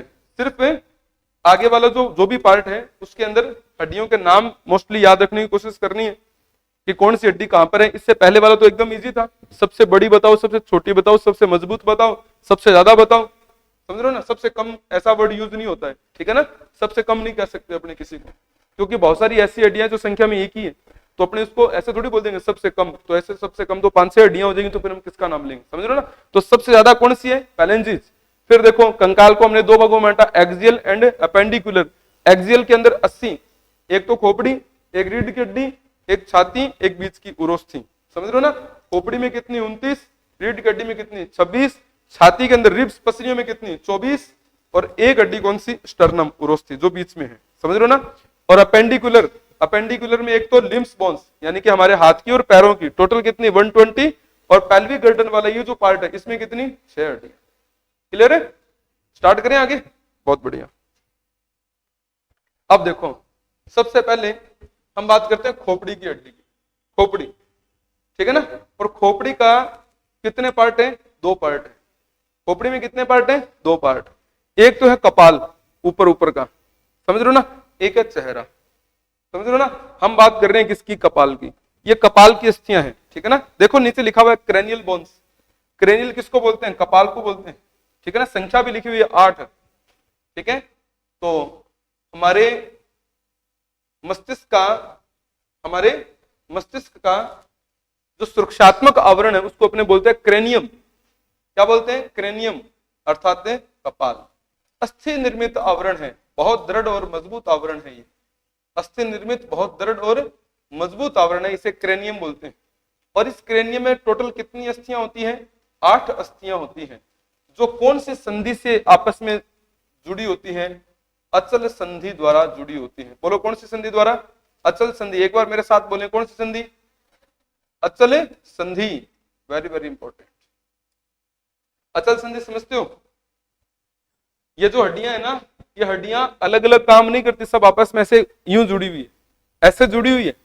इनके ज्वाइंट फिक्स है, न तो हिल सकता है, ऐसे किसी प्रकार का मूवमेंट नहीं। जबकि बाकी हमारे शरीर की हड्डियों में सब में क्या है? कहीं ना कहीं मूवमेंट है, किसी न किसी जगह पर कोई ज्वाइंट है, कोई जोड़ है कि नहीं? बताओ। आपकी अंगुलियों में देखो जोड़ है, इसीलिए ऐसे ऐसे हो रहा है। आपके कलाई में जोड़ है, आपकी कुहनी में जोड़ है, आपके कंधे में जोड़ है, यस और नो? हर जगह पर एक ज्वाइंट है। लेकिन आपके खोपड़ी में कोई ज्वाइंट नहीं है। खोपड़ी नहीं, सॉरी, कपाल में। खोपड़ी में तो फिर भी ज्वाइंट है। आपका जबड़ा हिल रहा है, आपकी गर्दन देखो ऐसे ऐसे हिल रही है, तो यहाँ तो ज्वाइंट है। लेकिन क्या ऊपर की 8 हड्डियों में ज्वाइंट है? कोई ज्वाइंट नहीं है। ऐसा नहीं हो सकता कि ये हड्डी अलग खिसक जाए, ये ऐसे ऐसे पॉसिबल नहीं। लेकिन अब इन हड्डियों के नाम याद करने पड़ेंगे। मैं स्थिति बता देता हूं, आप देख पा रहे हैं डायग्राम, उस डायग्राम से भी आप समझ पाएंगे। सबसे पहले देखो पीछे की हड्डी, समझ रहे हो ना? कौन सी हड्डी बोलो? पीछे की। अब मेरा हाथ देख लो कितनी बार रखा जा रहा है? एक बार। एक। कितनी है बोलो? फिर से बोलो। इसको बोलते हैं ऑक्सीपिटल। मेरे साथ बोलो, क्या नाम बोलते हैं? ये देखो, ये ऑक्सीपिटल। कितनी है संख्या में? एक। अब उसके बाद देखो ये कितनी है बोलो? दो। दो हाथ रख दिए ना मैंने। अब इधर रखूंगा तो बेटा एक याद रखूंगा, तो फिर एक इधर भी रखना पड़ेगा ना। तो इसका मतलब कितने हो गए बताओ? दो। दो कौन है? पैराइटल। दो कौन है बोलो? पैराइटल। अब देखो, अब फिर कितने रख दिए? इसको बोलते हैं टेम्पोरल। क्या बोलते हैं? Occipital, parietal, temporal. कितना है? एक। फ्रंटल कितना बोलो? फ्रंटल एक है। क्लियर है ना मेरी बात? Then occipital, parietal, temporal, frontal. Temporal bone के साथ हमारे कान कनेक्ट होते हैं। कौन कनेक्ट होते हैं? कान। कौन कनेक्ट होते हैं बोलो? कान। कान हमारे टेम्पोरल बोन के साथ कनेक्ट होते हैं, सॉरी, है ना, इसके साथ जुड़े होते हैं। फ्रंटल हमारा सामने फ्रंट का पार्ट है, ठीक है ना। स्फेनोइड बोन देख लो, हमारे मस्तिष्क के अंदर की तरफ है, ठीक है ना। कहां है? मस्तिष्क के अंदर की तरफ स्फेनोइड बोन। और स्फेनोइड बोन के साथ ही हमारी पीयूष ग्रंथि जुड़ी होती है। बोलो कौन सी ग्रंथि? फिर से बोलो, पीयूष ग्रंथि। और फिर एक और ग्रंथि, एक और हड्डी है जिसका नाम क्या है? एथमोइड। एथमोइड हमारे फिर मस्तिष्क के अंदर वाले भाग में पाई जाती है। क्लियर है ना? तो ये हड्डियां तो बहुत छोटी हड्डियां हैं, स्फेनोइड और एथमोइड, ठीक है ना। बड़ी हड्डियों में एक ऑक्सीपिटल है, दूसरा पैराइटल है, एक फ्रंटल है दिख रहा है, एक टेम्पोरल। क्या बात समझ में आ रही है? अच्छा, एक बात अगर आप और गौर करेंगे तो सभी अस्थियों के नाम के पीछे की आवाज एक जैसी है। ऑक्सीपिटल, पैराइटल, टेम्पोरल, फ्रंटल, है ना। देखें, ऑक्सीपिटल, पैराइटल, टेम्पोरल, फ्रंटल, लगभग पीछे की आवाज क्या है? एक जैसी। सबके लास्ट में लय शब्द आ रहा है। फिर दो है, वो दोनों की आवाज भी एक जैसी है। Sphenoid, ethmoid. Sphenoid, ethmoid. देखो आवाज आ रही है ना, ऑइड नाम से। क्या मेरी बात समझ में आ रही है? Occipital, temporal, parietal, frontal, sphenoid, ethmoid. कितनी हड्डियां हैं? 8 हड्डियां। और 8 हड्डियों ने मिलकर किसका निर्माण किया? कपाल का। ये कपाल है। देखो अभी तक हमने चेहरे की बात नहीं की, इसकी बात नहीं की है, चेहरे की। ये सिर्फ खोपड़ी के अंदर ऊपर के भाग की, कपाल की, क्रेनियम की बात हो रही है, जो हड्डियों से बना हुआ है। और इसके अंदर सुरक्षात्मक दृष्टिकोण से इसको निर्मित किया गया और बहुत ही सुरक्षित भाग है इसके अंदर, जो कौन सा है? ब्रेन। मानव शरीर का सबसे सॉफ्ट, सबसे कोमल भाग कौन है? मस्तिष्क। और उस मस्तिष्क के ऊपर ऐसे एक कठोर आवरण होना चाहिए, हड्डियों से बना हुआ मजबूत दृढ़ आवरण होना चाहिए, और इसमें किसी प्रकार की कोई संधि नहीं होनी चाहिए। समझ लो ना, कोई ज्वाइंट नहीं होना चाहिए, इसलिए वो अचल संधि, अर्थात इनका जो ज्वाइंट है वो अचल ज्वाइंट है, कोई मूवमेंट नहीं है उसमें। उस ज्वाइंट से ये सारी हड्डियां आपस में जुड़ी हुई है। अब आपको क्या ये कि ये हड्डी दिख रही है? क्या ये हड्डी दिख रही है? ये बड़ी सी ये ठुड्डी बन रही है जो है ना, ये हड्डी कौन सी है? यही मैंडिबल है। बोलो यही कौन है? मैंडिबल। एक बार नाम बोलो, क्या है? मैंडिबल। कौन सी बोलो? यहां से कान से देखो कितनी बड़ी, और ये आगे चलकर दूसरी साइड में भी तो है, यूं करके यूं, है ना। ये मैंडिबल, ठीक है ना। ये आगे आप पढ़ेंगे इसके भी मैग्जिला, इसको मैग्जिला बोलते हैं, ठीक है ना। इसको अपने बोलते हैं आगे जाइगोमेटिक बोन, आगे नाम आएंगे इसके जस्ट अगले पेज पर, है ना। ये मैग्जिला है, ये मैंडिबल है, जाइगोमेटिक है, वोमर बोन होती है इधर नाक में भी, नेजल बोन होती है, वोमर बोन होती है, ऐसे कई सारे नाम होते हैं। आगे बढ़ू, ये समझ में आ गया, नाम याद करने और कुछ नहीं करना, ठीक है ना। नेक्स्ट अगर आप देखेंगे तो ये हमारी चेहरे का पार्ट है ना, वो आ गया। अब ये तो सारा ऊपर वाला पार्ट तो हमने कवर कर दिया, सही है कि नहीं। ये तो फ्रंटल बोन दिख रही है ऊपर जो है, इसको तो मैंने पढ़ दिया था, उसको तो दोबारा पढ़ने की आवश्यकता ही नहीं है, ठीक है ना। जो डायग्राम कलर्ड है व्हाइट कलर के अलावा, बस वो कलर्ड डायग्राम हमारे फेस का निर्माण करते हैं, हमारे चेहरे का निर्माण करते हैं। क्लियर है मेरी बात, स्टार्ट करें, ठीक है। अब सबसे पहले देखो, इसको अपने नीचे से पढ़ना स्टार्ट करते हैं। जो नीले रंग की बोन है ना, ये नीले रंग की बोन का नाम क्या है, मैंडिबल। बोलो क्या नाम है, मैंडिबल। सबसे दृढ़ और मजबूत, अत्यंत ही दृढ़ और मजबूत। और ये क्या बना रही है, जबड़ा। और जबड़ा भी कौन सा, निचला जबड़ा। कौन सा जबड़ा बना रही है, बोलो, निचला जबड़ा। नीचे का जबड़ा बना रही है मैंडिबल। जो ऊपर का जबड़ा बनाने के लिए तो कौन सी बोन है, मैग्जिला। मैंडिबल कितनी है, एक, जबकि मैग्जिला कितना है, दो, एक इधर एक इधर। आप देखेंगे तो आपके जो सामने वाले जो दो दांत होते हैं ना, खरगोश दांत जो होते हैं ना, दो सामने वाले, उन दोनों दांतों के जो बीच का पार्ट होता है, सेप्टम, जो उस सेप्टम को अगर आप नाक के साथ जोड़ देंगे ना, तो एक इधर एक इधर। सही है कि नहीं, बताओ। आप अगर महसूस करेंगे तो आपके जो सामने वाले दो दांत है, उनके अंदर बीच में जो खांच है, उससे अगर नाक से टच करेंगे ना, तो इस साइड में कौन है, मैग्जिला, इस साइड में भी कौन है, मैग्जिला। मैग्जिला कितने हो गए, जबकि मैंडिबल कितने है। क्लियर है मेरी बात, चलो आगे बढ़ते हैं। फेशियल बोन टोटल कितनी है, 14।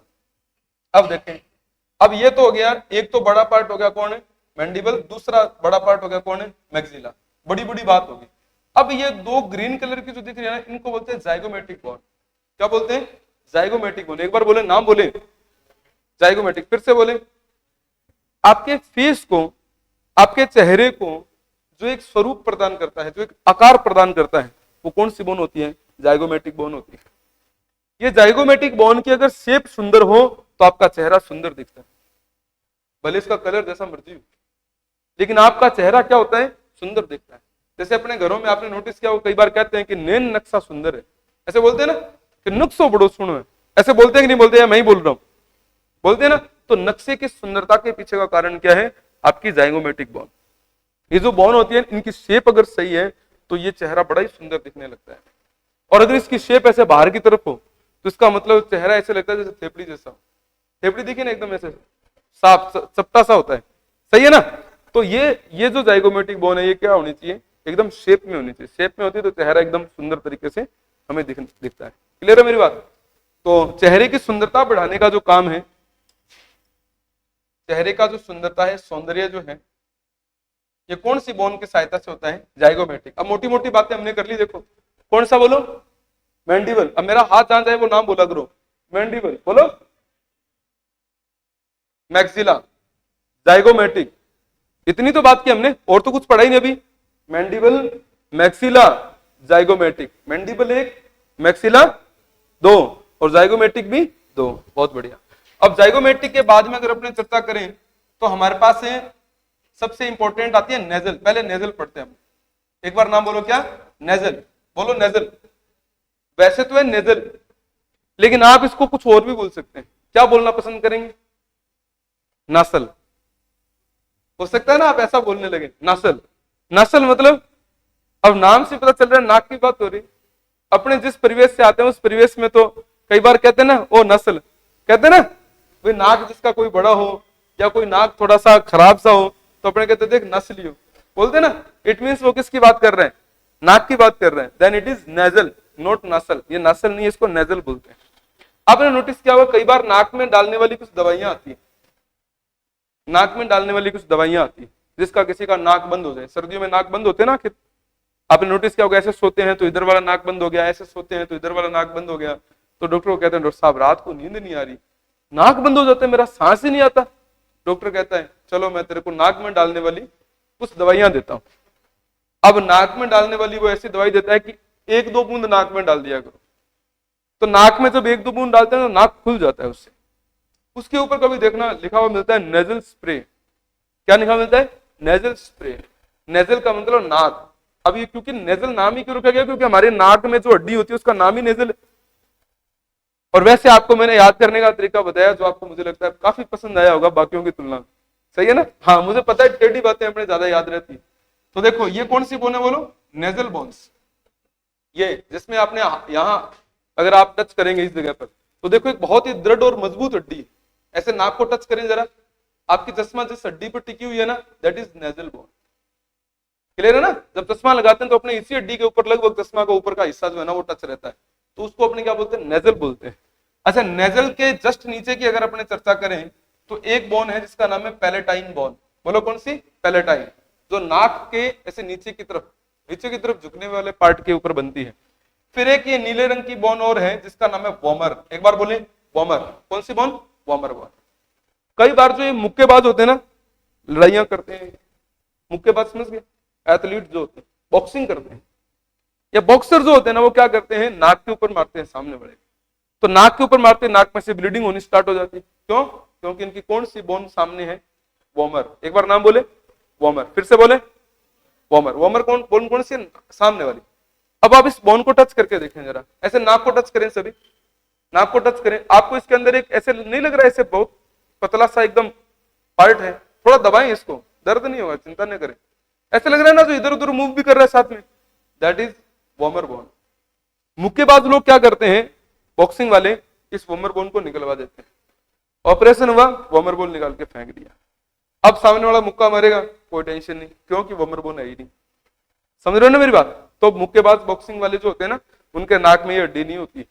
कभी नोटिस करना, जो भी बॉक्सर होगा ना उसके नाक में वॉमर बोन नहीं होगी। क्लियर है मेरी बात? सिंपल बात एकदम है ना, छोटी छोटी चीजें। देखो सबसे पहले ये कौन सी बोलो, नाम बोलो? मैंडिबल। सब बोलो। मैक्सिला। जाइगोमेटिक, इसको तो मत बोलो यार, सुंदरता बनाती है हमारे चेहरे की, है ना? जाइगोमेटिक, एक बार बोलो जाइगोमेटिक। ठीक है ना? जाइगोमेटिक के बाद में हमने ऊपर यहाँ पर नाक की बात की, कौन सी है? नेजल। नेजल के बाद में दो साइड में भी बोन है, कौन सी है? पैलेटाइन। एक जस्ट फ्रंट में बोन है, वो कौन सी है? वॉमर। ठीक है ना? और एक ये और होता है नेजल कोंकाई नाम से, इसके बारे में कोई ज्यादा चिंता करने की आवश्यकता नहीं है। और एक होती है लेक्राइमल बोन। नाम बोलो? लेक्राइमल। फिर से बोलो लेक्राइमल। लेक्राइमल बोन आपकी आंख के जस्ट ये इधर वाले पार्ट में होती है। आप अब इस लेक्राइमल बोन को टच करके इसको महसूस कर सकते हैं। कैसे? आप अपनी आंखों को टच करें जरा, इधर से आंखों को टच करें एकदम जहां से मैंने टच कर रखा है। आप देखेंगे कि यहाँ पर एक बहुत ही छोटा सा स्पॉट है जो उभरा हुआ है। टच करके देखें जरा, ऐसे यूं टच करें, आपको लगेगा एक स्पॉट जैसे स्ट्रक्चर है, मतलब एक छोटा सा ऐसे बटन की तरह है, उभरा हुआ सा लग रहा है, दैट इज लेक्राइमल बोन। इसको क्या बोलते हैं? Lacrimal bone. क्या आपने सबने महसूस किया? झूठ तो नहीं बोल रहे? लेक्राइमल। क्लियर है? वॉमर बोलो, पैलेटाइन बोलो, nasal, zygomatic, maxilla, mandible, frontal, parietal, ये कौन है? ऑक्सीपिटल, ये कौन है? टेम्पोरल, दो कौन है? स्फिनोइड और एथमोइड। क्लियर हो रहा है? कौन सी हड्डियों की बात की हमने? हमारे कपाल की और हमारे चेहरे। चेहरे की हड्डियां कितनी है? 14। कपाल की हड्डियां कितनी थी? 8। वैसे कोई पूछता नहीं है कि कपाल में कितनी हड्डियां। ज्यादा से ज्यादा क्या नाम पूछ लेगा। जैसे आपके पेपर में मान लो नाम आ जाए, नेजल बोन कहां पाई जाती है? नाक में। सिंपल प्रश्न है। वॉमर बोन कहां होती है? नाक में। कोई बड़ी बात नहीं। मैंडिबल किसे बोलते हैं? निचले जबड़े को बोलते हैं। कितना इजी प्रश्न है। मैंडिबल किसे कहते हैं? निचले जबड़े को कहते हैं। मैक्सिला किसे कहते हैं? ऊपर के जबड़े को कहते हैं। चेहरे की सुंदरता कौन बढ़ाती है? जाइगोमेटिक बोन बढ़ाती है। नाक की कौन कौन सी हड्डियां हैं? Nasal, palatine, nasal, palatine, vomer. समझ रहे हो ना? देख लो सबके नाम समझ में आ रहे ना? नेजल भी है, पैलेटाइन भी है, और सामने जस्ट कौन सी है? वॉमर बोन। क्लियर है मेरी बात? इस तरीके से हम नाक की हड्डियों की भी बात कर सकते हैं। ठीक है? तो मोस्टली क्या है, हमें हड्डियों के नाम याद करने हैं। इधर कौन सी हड्डियां हैं? कान की। कान की कितनी हड्डियां होती है बताओ? 3। Malleus, incus, stapes. कौन कौन सी बताओ? मेलियस, इंकस और स्टेपिस। और स्टेपिस हड्डी सबसे छोटी हड्डी। कौन सी हड्डी बोलो? सबसे छोटी हड्डी। और यही कान कौन सी हड्डी से जुड़ा हुआ है? आपके टेम्पोरल से। कौन सी हड्डी से बोलो? टेम्पोरल। टेम्पोरल समझ रहे हो ना? मैं जहां पर हाथ रख रहा हूं दैट इज टेम्पोरल। क्लियर है? क्या समझ में आ रही बात? ठीक है, तो उसी हड्डी से जुड़ा हुआ है। और देखो नाम आगे लिखा हुआ है मिडिल ईयर, मध्य कर्ण, मध्य कान। अगर आपसे कोई पूछ भी ले कि स्टेपिज हड्डी कान के कौन से हिस्से में पाई जाती है, तो आप क्या बताएंगे? मध्य कर्ण में पाई जाती है। क्या समझ में आया? किसकी बात की हमने? कपाल की, चेहरे की और कान की, ठीक है ना। एक कान में 3 है, दूसरे कान में 3 और, तो कान में टोटल कितनी हड्डियां होती हैं? 6 हड्डियां होती हैं। 2 मेलियस, 2 इंकस और 2 ही स्टेपिज। समझ रहे हो मेरी बात ना? आगे बढ़ूं? ठीक है, बहुत बढ़िया। आपको ये पीडीएफ मिल जाएगी, डायग्राम आपसे बनेंगे नहीं, चिंता नहीं करनी, ठीक है ना।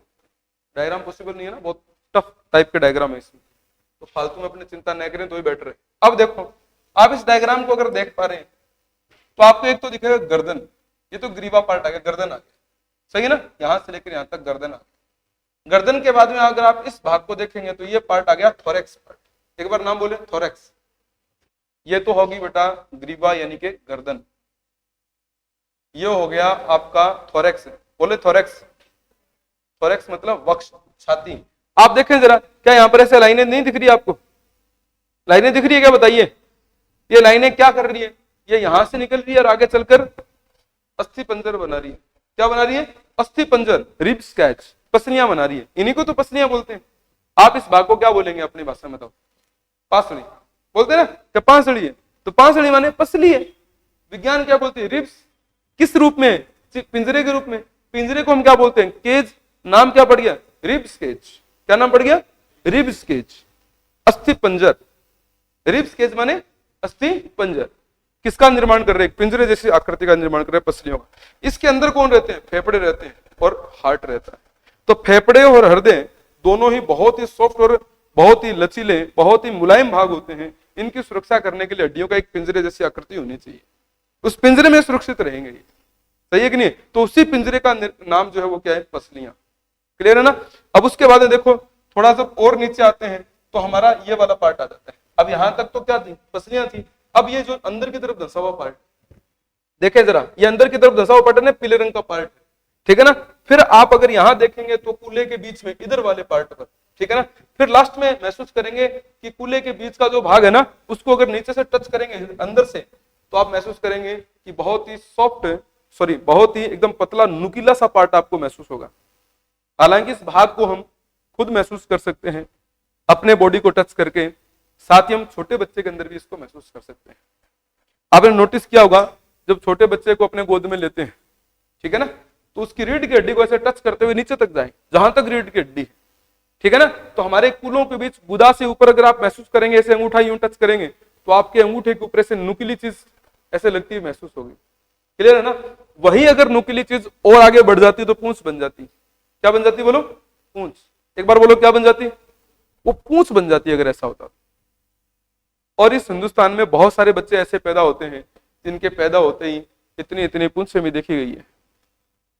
समझ रहे हो ना? छोटे बच्चे की डिलीवरी होती है, अपने हैरान हो जाते हैं, अरे यार पूंछ, इसको तो पूंछ है। और पूंछ क्या है? प्रत्यावर्तन का सिद्धांत है। थोड़ी देर पहले मैंने बात की थी कि नहीं की? पूंछ किसका सिद्धांत है? प्रत्यावर्तन का सिद्धांत है। जो किसने दिया था? हैकल ने। क्या बोला था? जीवन के किसी न किसी अवस्था में ऐसे लक्षण जरूर देखने को मिलते हैं। कई बच्चों का जब जन्म होता है तो जन्म होते हम देखते हैं उनके पूंछ है, तो उनकी पूंछ क्या बताती है? कि इनके पूर्वज पूंछ वाले प्राणी रहे होंगे। इस बात का प्रमाण है। समझ लो, कई बच्चों का जन्म होता है, हम क्या देखते हैं कि पूरी, जैसे जैसे बच्चा बड़ा होता है, वयस्क बनता है, तो पूरे पेट के ऊपर घने बाल, जंगल, छाती के ऊपर जंगल ही जंगल। समझ रहे हो ना? दाढ़ी भी खूब सारी, यहां तक दाढ़ी आती है। और जैसे मेरे को देखें आप, मेरे तो यहां पर बाल भी नहीं है, लेकिन कई प्राणी ऐसे हैं यहां तक दाढ़ी, खूब भरा हुआ चेहरा, इतने घने बाल, बाल वाले पूर्वज होने की पहचान है। यह प्रत्यावर्तन है वास्तव में। गोरिल्ला देखा होगा आपने, गोरिल्ला का पूरा बॉडी किससे भरा हुआ है? बालों से भरा हुआ है। It is the rule of atavism. समझ रहे हो ना? ये हमारे बाल वाले पूर्वज होने की पहचान है।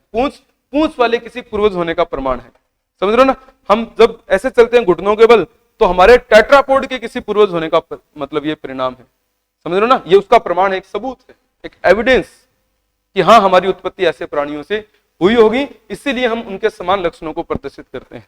इसी को हैकल ने रूल ऑफ एटविज्म बोला। क्या मेरी बातें समझ में आ रही है? हाँ। अब आप महसूस करें, देखें, और अब देखें एक चीज मैं आपको और बता दूं, ये वाली हड्डियां दिखाई दे रही है, ये वाली देख रहे हो ना, इसी को बोलते हैं पेल्विक गर्डल। एक बार नाम बोले, क्या बोलते हैं? Pelvic girdle. एक बार बोले सभी, पेल्विक गर्डल, ढंग से बोले, बोलो। और पेल्विक गर्डल में ये सब मिलकर कितनी हड्डियों का निर्माण करते हैं? 6 हड्डियों का निर्माण करते हैं। इसी 6 हड्डियों के पेल्विक गर्डल को हमने थोड़ी देर पहले क्या नाम दिया था? श्रोणी मेखला।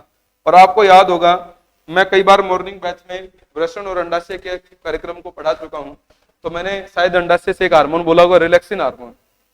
और रिलैक्सिन हार्मोन का काम क्या है? जब डिलीवरी होती है तो डिलीवरी के दौरान गर्भाशय के द्वार को चौड़ा करता है और गर्भाशय के द्वार पर पाई जाने वाली प्यूबिक सिम्फाइसिस बोन को लचीला और फ्लेक्सिबल कर देता है। ये जो लास्ट पार्ट है ना, यहाँ जो ये लास्ट पार्ट होता है, इस लास्ट पार्ट में हड्डी होती है जिसका नाम होता है pubic symphysis bone. It is the pubic bone. कौन सी बोन होती है बोलो? Pubic bone. जो हमारे मतलब जो अपने गर्भाशय का द्वार होता है, वेजाइना का जो पार्ट होता है, उसके नीचे, उसके ऊपर पाया जाता है। और जैसी डिलीवरी होती है तो प्यूबिक बोन एकदम फ्लेक्सिबल, लचीली हो जाती है, फैलने लगती है। जब प्यूबिक बोन फैलती है तो गर्भाशय का द्वार क्या हो जाता है? बड़ा हो जाता है और बच्चे की डिलीवरी इजी हो जाती है। समझ रहे हो ना? तो ये कौन से पार्ट के अंदर पाई जाने वाली हड्डियां हैं? हमारे पेल्विक गर्डल में, अर्थात श्रोणी मेखला में पाई जाने वाली हड्डियां। अब आप लोगों को कोई ऐसे नहीं पूछेगा कि ये बताओ कैसे बना, कैसे नहीं बना, ऐसे कोई पूछने वाला नहीं। मोस्टली आप बड़े बड़े नाम याद रखो। कैसे नाम याद रखने? पहला है सर्वाइकल बोन, बोलो, ठीक है ना? एक बार नाम बोलो, सर्वाइकल बोन। क्या नाम है बोलो एक बार? Cervical bone. आपने नोटिस किया होगा, कई बार ऐसे बोलते हैं कि मेरी गर्दन में दर्द है, कई बार ऐसे वर्ड यूज करते हैं। तो घर वाले कहते हैं कि यार गर्दन में इतना दर्द है, तो क्या कोई बात नहीं, आप ऐसे डॉक्टर के पास चेक करवाने जाओ। डॉक्टर के पास जाते हैं, डॉक्टर कहता है गर्दन में दर्द है, आपके तो पट्टा बनेगा। इसे पट्टा पहनते हैं ना लोग, देखे होंगे आपने, ऐसे पट्टा पहन के यूं घूमते हैं, फिर जब तक वो सही नहीं हो जाता। सही है ना? डॉक्टर क्या बोलते हैं? आपके तो सर्वाइकल पेन है। कौन सा पेन है? Cervical pain. एक बार फिर से बोलो। और सर्वाइकल पेन बोलते हैं हमारे दिमाग की नसें ऐसे हो जाती है, सर्वाइकल पेन, क्योंकि काफी दर्द करता है। तो हम सोचते हैं सर्वाइकल पेन कैसे हो गया? अरे सर्वाइकल पेन माने गर्दन का दर्द है। समझ रहे हो ना? सर्वाइकल पेन माने गर्दन का दर्द है, रीढ़ की हड्डी के ऊपर वाले भाग का। समझ रहे हो ना? उसी को सर्वाइकल बोलते हैं। हमारी गर्दन में देखो, डायग्राम से स्पष्ट समझ में आ रहा है ना? डायग्राम ये कहां का है? गर्दन का है। तो गर्दन में कौन सी हड्डी होती है? सर्वाइकल। अब सर्वाइकल गर्दन है, और उसके बाद कौन सा बोलो? थोरेसिक। एक बार नाम बोलो, थोरेसिक। ये तो गर्दन हो गया। थोरेसिक, थोरेक्स का मतलब होता है वक्षीय। थोरेसिक पार्ट वक्ष को बोलते हैं, छाती को बोलते हैं। तो अगर मैं आपसे सिंपल एक वर्ड यूज करूं, आपसे पूछूं कि मुझे बताओ पसलियां किस रीढ़ की हड्डी के कौन से भाग से उत्पन्न होती है, ये कौन से भाग से जुड़ी होती है? थोरेसिक। क्योंकि वक्ष किसको बोलते हैं? छाती को ही तो बोलते हैं। और छाती किससे बनी होती है? पसलियों से। तो पसलियां किस जगह से निकलती है बोलो? किस जगह से निकलती है? थोरेसिक। एक बार नाम बोलो, किस जगह से? फिर से बोलो। थोरेसिक में कितनी हड्डियां हैं? 12 इधर, 12 इधर। भाई ये तो टोटल 12 है, लेकिन पसलियां 12 इधर से आएंगी और 12 इधर से आएंगी, तभी तो टोटल 24 होगा। यस और नो? क्लियर है कि नहीं है? तो ये इस तरीके से है। कहने का मतलब हमारी रीढ़ की हड्डी में जो गर्दन वाला पार्ट है वो तो होता है सर्वाइकल। एक बार नाम बोलो। सर्वाइकल 7 होती है, से सर्वाइकल, से 7, ठीक है ना? और बाद में होते हैं थोरेसिक। बोलो, थोरेसिक। और थोरेसिक है 12 दूना 24, पसलियां 24 है हमारे। क्लियर है ना मेरी बात? तो इस तरीके से।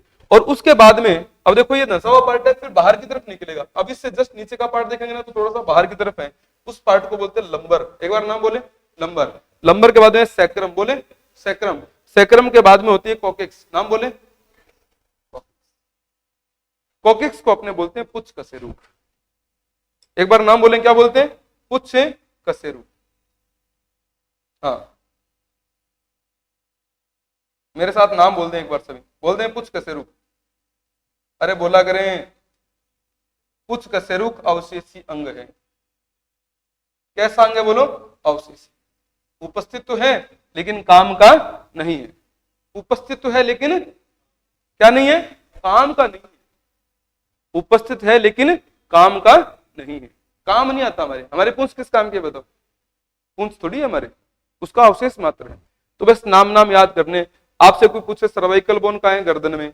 थोरेसिक बोन कहाँ है? वक्ष का उत्पन्न जहां पर करती है वो रीढ़ की हड्डी का वक्षीय भाग है। रीढ़ की हड्डी का वक्षीय भाग मतलब आपके कंधे के बीच वाला ये पार्ट है ना, ये थोरेसिक पार्ट है, क्योंकि इसी के सामने छाती है, और छाती को क्या बोलते हैं? वक्स बोलते हैं। वक्स को इंग्लिश में क्या बोलते हैं? थोरेक्स बोलते हैं। थोरेक्स से क्या उत्पन्न शब्द हुआ? थोरेसिक। नो प्रॉब्लम, सही ना। उसके बाद अंदर की तरफ धंसा हुआ है कौन सा? लंबर। लंबर किसको बोलते हैं? अपने एब्डोमन को बोल सकते हैं। किसको बोलो? एब्डोमन। एक बार नाम बोलो। एब्डोमन माने उधर, पेट। तो पेट के जस्ट पीछे का जो भाग है उसका नाम क्या है? लंबर। क्या नाम है बोलो? लंबर। लंबर के बाद में क्या है? सैक्रम, एंड लास्ट क्या है? कोकिक्स। कोकिक्स को अपने बोलते हैं पुच्छ का सिर। क्या बोलते हैं? पुच्छ का सिर। ठीक है ना। तो इस तरीके से हमारे कौन से भाग का हमने पढ़ा? रीढ़ की हड्डी का। आगे बढ़ू? ठीक है, हाँ आगे देखते हैं। अब एक चीज और देख लो आप, आगे लिखा हुआ है फ्यूज्ड। फ्यूज्ड, इनकी काउंटिंग नहीं हुई है। अगर आप गौर करेंगे तो मैंने इनकी काउंटिंग नहीं की है। कब नहीं की? एक डायग्राम दिखाता हूं आपको, अगर आप समझ पाए तो मुझे बता दीजिएगा। देखें, आपके मेरुदंड में हमने कितनी हड्डियां पड़ी है बताओ? 26। कितनी हड्डियां पड़ी है? 26। ठीक। और अगर आप यहां गौर करेंगे तो देखें 7 और 12 कितने होते हैं? 19। 19 और 5 कितने होते हैं? 19 और 5 है 24। 24 और 5 और 4 9। 24 और 5 29 और 4 33। तो 33 होनी चाहिए था, लेकिन हमने कितनी पढ़ी? 26। क्यों पढ़ी? क्योंकि ये हड्डियां आपस में, सैक्रम है ना, ये आपस में फ्यूज्ड हैं, आपस में जुड़ी हुई है, अलग अलग नहीं है, आपस में जुड़ी हुई। वैसे देखें तो सैक्रम पार्ट जो है ना वो फ्यूज्ड हो चुकी है। कितनी हड्डियां? 5। तो 5 के हम काउंटिंग ही नहीं करते। कितनी काउंट करते हैं? 1, क्योंकि आपस में फ्यूज्ड है। फ्यूज का मतलब पता है क्या होता है? फ्यूजन का अर्थ होता है जुड़ना। फ्यूजन का अर्थ क्या होता है? जुड़ना। ऐसे जुड़ चुकी हैं, ये एक बन चुकी है। ठीक उसी तरीके से कोकेक्स बोन कितनी है? 4, और चारों आपस में क्या है? जुड़ चुकी हैं। तो हम कितनी काउंट करेंगे? 1। कितनी काउंट करेंगे बोलो? 1। तो बताओ 7 और 12 19 और 5 24 25 26। वैसे देखें तो 33 हो जाती। सही है कि नहीं? लेकिन क्योंकि ये अंतिम फ्यूज हो चुकी हैं, फ्यूजन का अर्थ होता है आपस में संयोजित होना, संयोजित होकर इन्होंने एक बना लिया, इसलिए हम एक एक काउंट करते हैं। बढ़े आगे? ठीक, बहुत बढ़िया। अब आप आगे की चर्चा करें। अब इसमें हड्डियों के नाम नहीं है, मैं आपको बता दूंगा। जैसे मैंने आपको बताया भी था थोड़ी देर पहले, वही पार्ट है। अब देखो ये हड्डी दिखाई दे रही है, ये यहां से लेकर यहां तक दिख रही है क्या? बताओ वास्तव में आप क्या समझ पा रहे इसको? ये कंधा नहीं है, ये कंधे के आगे का भाग है। कंधे के कौन सा भाग है? आगे का भाग है। अगर आप गौर करें अपने इस जगह पर हाथ लगाएं जरा, ऐसे हाथ लगाएं। ये संजू नाम है क्या? संजू के तो मेरे को क्लेविकल बोन यहां से दिख रही है, बताओ सही है ना? क्योंकि बहुत ज्यादा ये मतलब थिक नहीं है, मोटी नहीं है, ये है ना, शरीर में साउंड नहीं है, इस वजह से एकदम वीकनेस इसकी दिख रही है मेरे को। ये जो बोन है कौन सी बोन है बेटा? क्लेविकल। नाम बोलो। क्लेविकल। नाम बोलो सभी। क्लेविकल।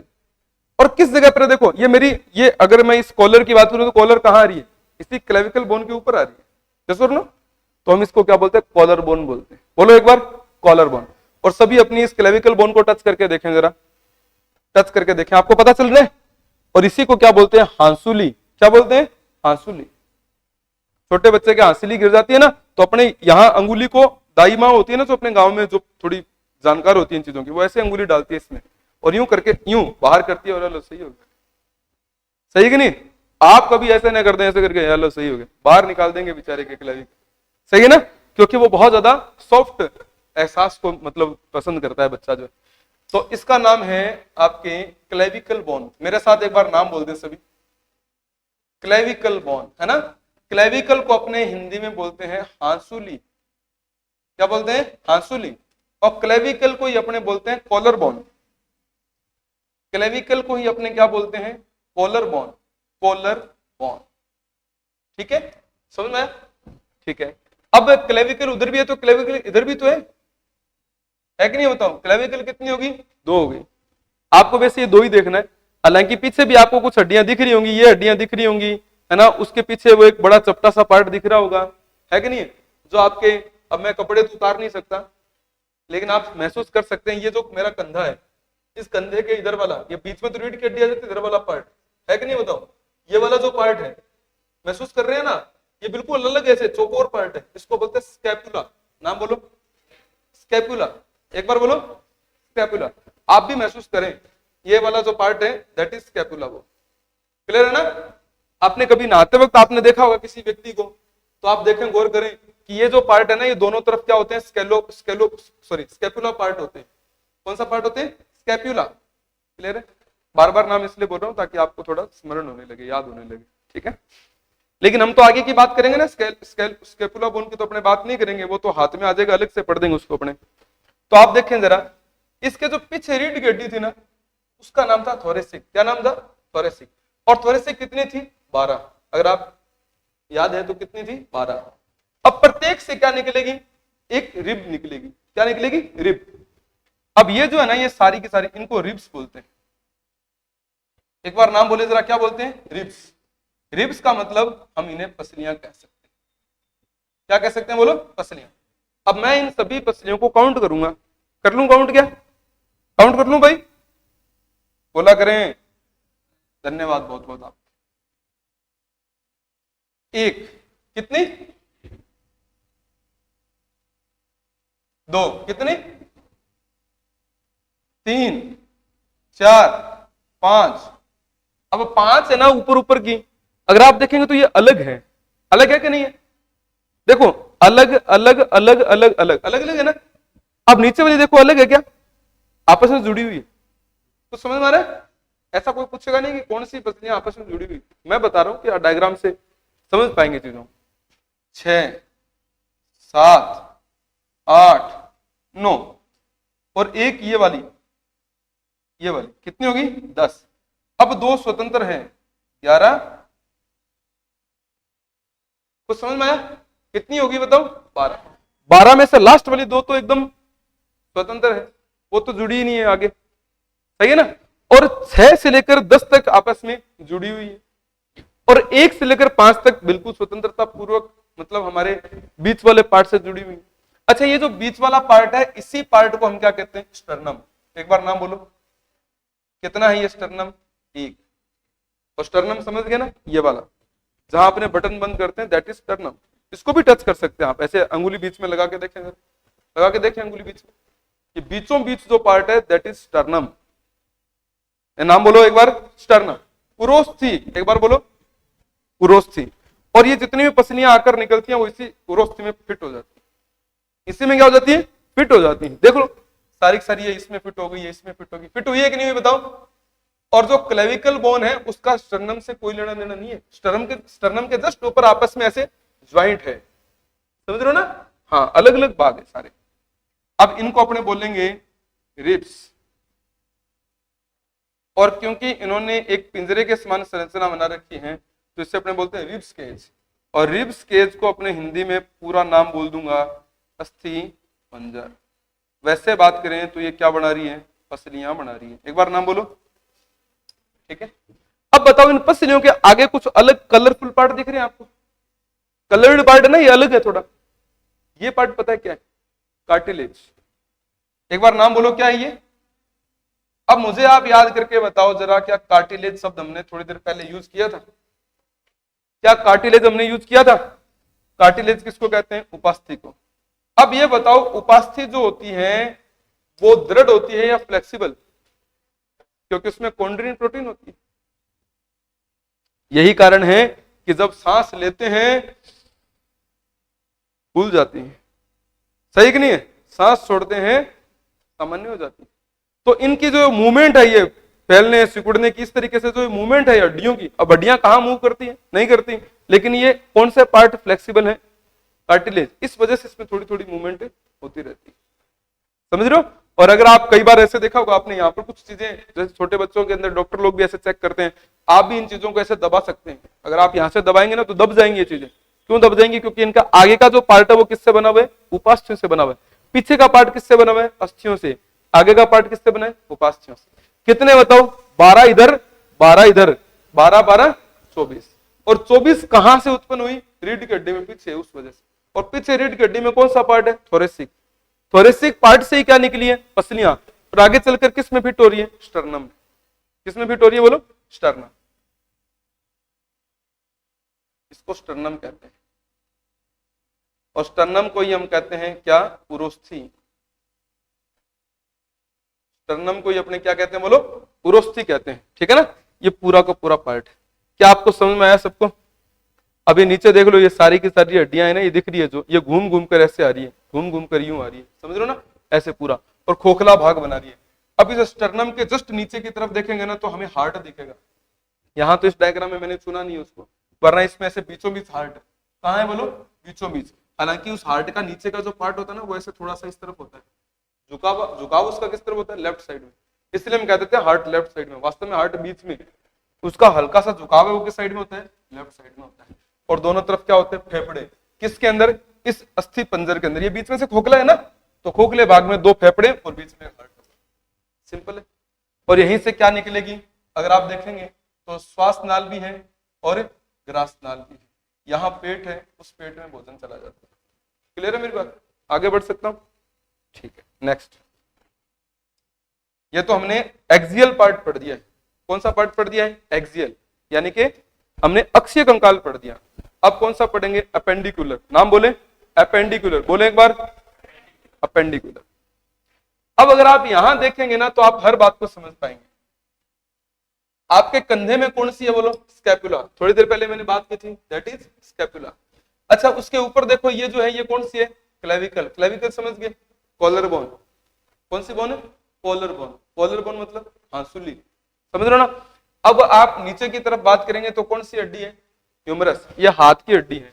बोलो कौन सी हड्डी है, हाथ, आर्म एनाटोमी, समझ रहे हो ना, मानव शरीर के हाथ की हड्डी। अच्छा, ऊपर वाली हड्डी कौन सी, ह्यूमरस। ये हड्डी कौन सी बोलो, ह्यूमरस। नाम बोलो बेटा, ह्यूमरस। एक बार फिर से बोलो, ये ह्यूमरस है। और ह्यूमरस को हम बोलेंगे ऊपरी भुजा,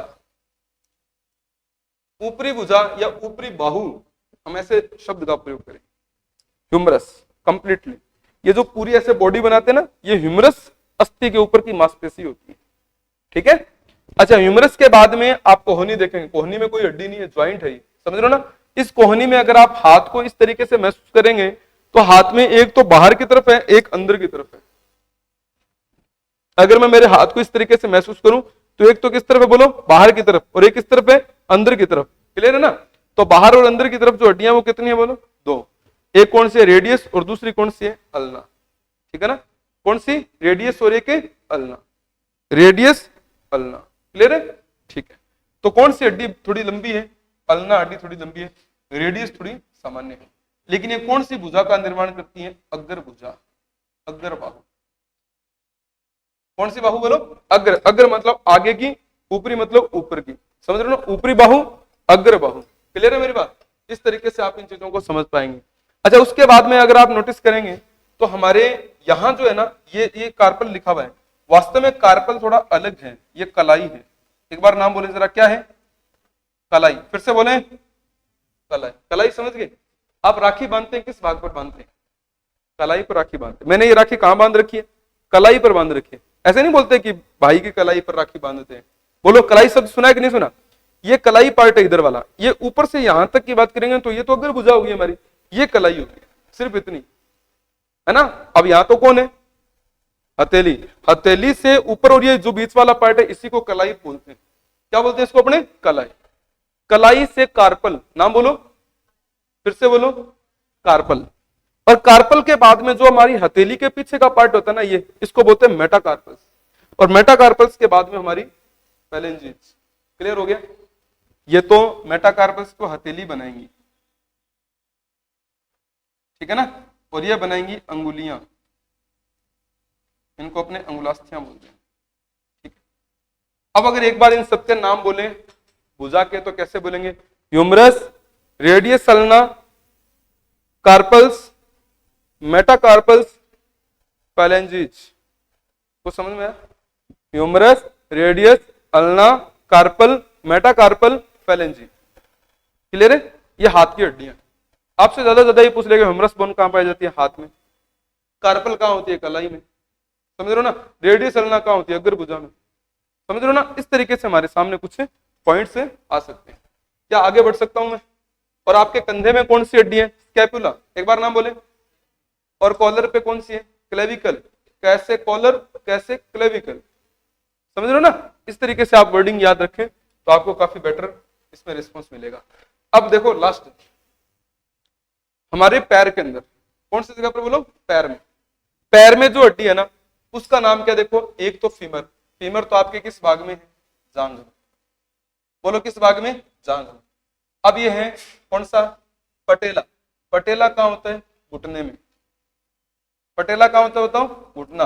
जो घुटना होता है ना उसको पटेला बोलते हैं, जो सामने वाला जो पार्ट है। आप अपने घुटने को ऐसे, हाथ को, पैर को ऐसे सीधा करके और ऊपर ऐसे एक टच करके देखें, जरा महसूस करें। एक ऐसे लगेगा एक जैसे ढक्कन जैसी कोई चीज हो, और ऊपर नीचे मुंह भी करके देख, हिल रहा है कि नहीं हिल रहा?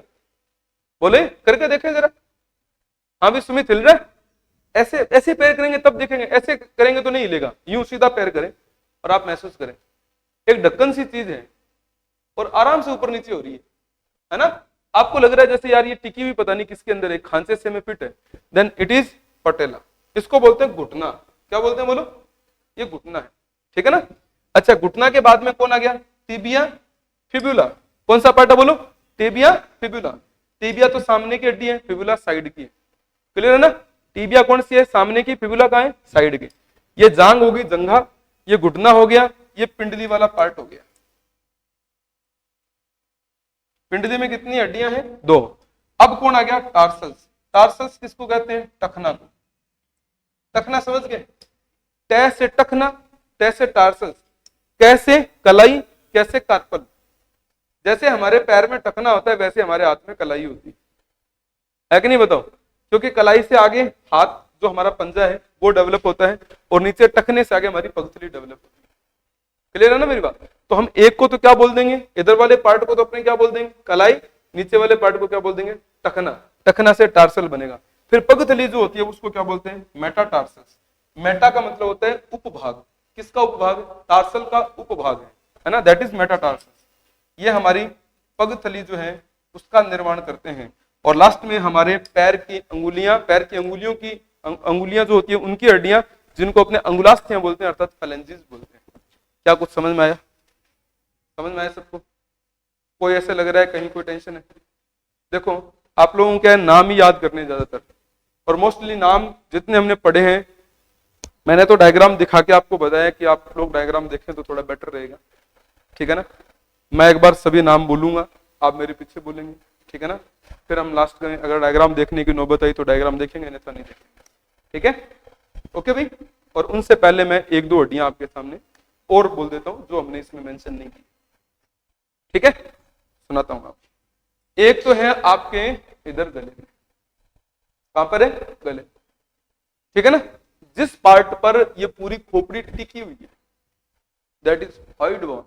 एक बार नाम बोले, हॉइड बोन। बोले हॉइड, फिर से बोले हॉइड। हाँ, ठीक है ना? तो मैं काम करता हूं, हम लोग डायग्राम में चलते हैं वापस। हाँ, इधर वाले पार्ट में चलते हैं, ठीक है ना? मैं आपको बता देता हूं, हमारी जो गर्दन होती है ना, इस गर्दन वाले पार्ट में यहां एक बोन होती है, ठीक है ना?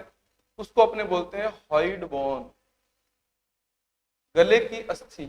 कौन सी अस्थि? गले की अस्थि। हाँ, बाकी मैंने बता दिया बिल्कुल। ये मैंने सोचा ये छूट गया होगा। प्यूबिक मैंने बता दिया, प्यूबिक सिम्फाइसिस बोन। और बाकी कुल्हा जो होता है ना, कुल्हा, कुल्हा किस अस्थि से बनता है? पेल्विक गर्डल से, ठीक है ना? ये हमारे कूल्हे की हड्डियां होती है। बोन्स ऑफ हिप्स, सॉरी, हिप मतलब कुल्हा, समझ रहे हो ना? जो हमारा कूल्हा है उसकी हड्डियों को अपने क्या बोलते हैं? उसको बोलते हैं पेल्विक गर्डल, ठीक है ना? ये तो जिस पे आप बेल्ट बांधते हैं ना, जिस हड्डी पर आप बेल्ट बांधते हैं, बेल्ट लगाते हैं ना अपने, उस बेल्ट के जो नीचे का पार्ट होता है ना, ये पार्ट जो है इसको अपने पेल्विक गर्डल बोलते हैं। बोलो जरा क्या बोलते हैं? Pelvic girdle. और इसी पेल्विक गर्डल के ऊपर मांसपेशियां आ जाती है, जिससे आपके कूल्हा थोड़ा मोटा दिखाई देने लगता है। समझ रहे हो मेरी बात ना? इस तरीके से हमारी हड्डियां जो है आपस में कनेक्ट रहती हैं एक दूसरे से। हड्डियों के ऊपर मांस कनेक्ट रहता है। दो हड्डियों को जोड़ने के लिए स्नायु, हड्डी और मांसपेशी को जोड़ने के लिए कंडरा। हड्डियों को जोड़ने के लिए कौन होता है? स्नायु। और हड्डियों और मांस को जोड़ने के लिए कौन होता है? कंडरा। इस प्रकार से कुछ टिश्यूज हमारे बॉडी में देखने को मिलते हैं, ठीक है? क्या बात समझ भाई? कोई दिक्कत नहीं? बहुत बढ़िया। और अब अपने क्या काम करेंगे? जितना भी हमने पढ़ा है उस पढ़े हुए मैटर को एक बार रिवाइज करते हैं, ठीक है ना? मोटा मोटा बता देता हूं मैं आपको। हमने टोटल कितनी हड्डियां पढ़ी थी? 206। कितनी हड्डियां पढ़ी थी बेटा? अक्षीय कंकाल में कितनी थी? 80। कितनी थी? 80। पहले कौन थी? खोपड़ी। कितनी हड्डियों के साथ? 29। कितनी हड्डियों के साथ? 29 के बाद में आपके अंदर क्या था, रीढ़ की हड्डी। रीढ़ की हड्डी के अंदर अपने कितनी पड़ी थी, 26, ठीक है ना। उस रीढ़ की हड्डी के बाद में आपने क्या पढ़ा था, पसलियां कितनी पड़ी थी, 24। फिर एक पढ़ा था क्या, स्टर्नम, कितना था, 1, टोटल कितनी थी, 80। फिर था अपेंडिकुलर बोन्स, अपेंडिकुलर यानी कि उपांगीय, उपांगीय कितनी थी, 126।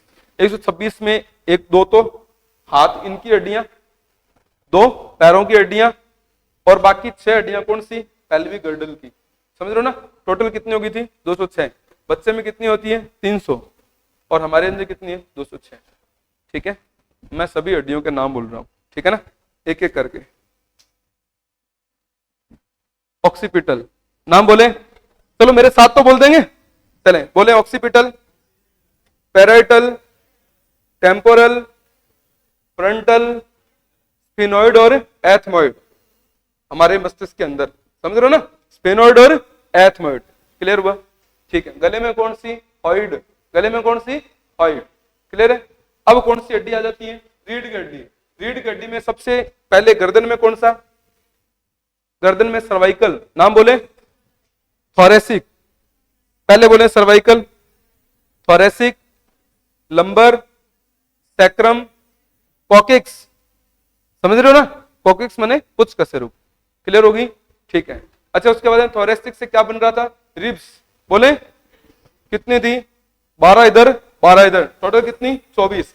आकर किस में जुड़ती है, स्टर्नम में, किसमें, स्टर्नम में, क्लियर है। ये हमने यहां तक की बात की, ठीक है ना। अब हाथ की लगे हाथ चर्चा कर लेते हैं। इट इज स्कैपुला, बोले, फिर से बोले, स्कैपुला बोले।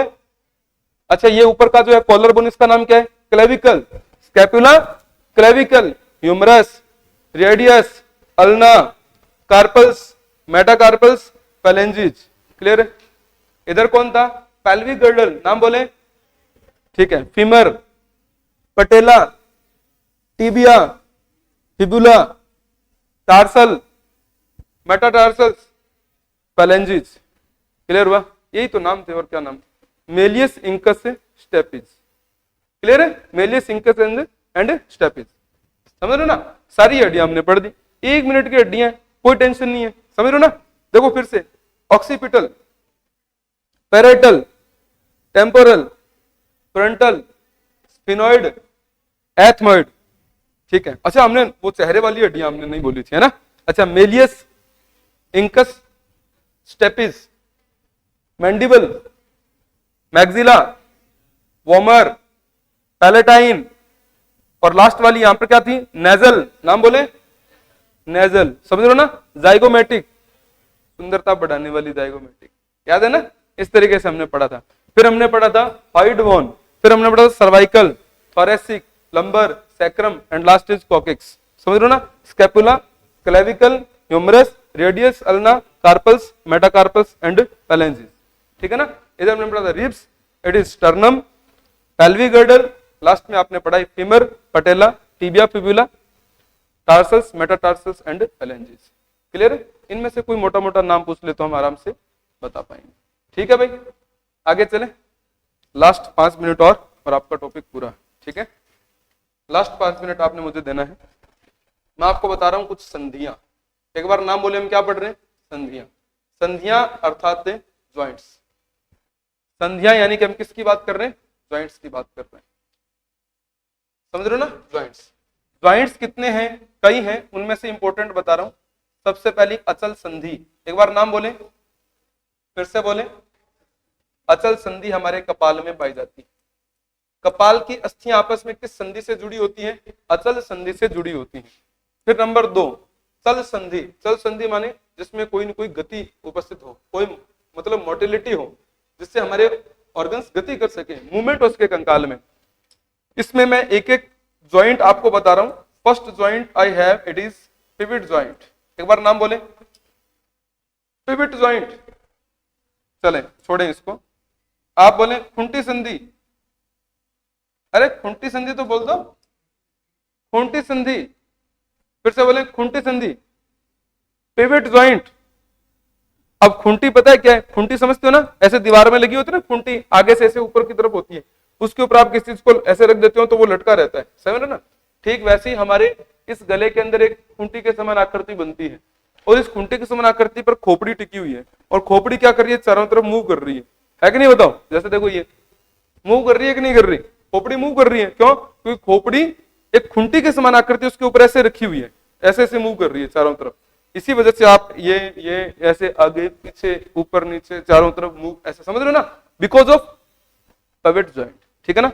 तो ये हमारे खोपड़ी को हमारी गर्दन के ऊपर रखने के लिए जो ज्वाइंट होता है दैट इज पिवट ज्वाइंट, खोपड़ी के लिए, है ना।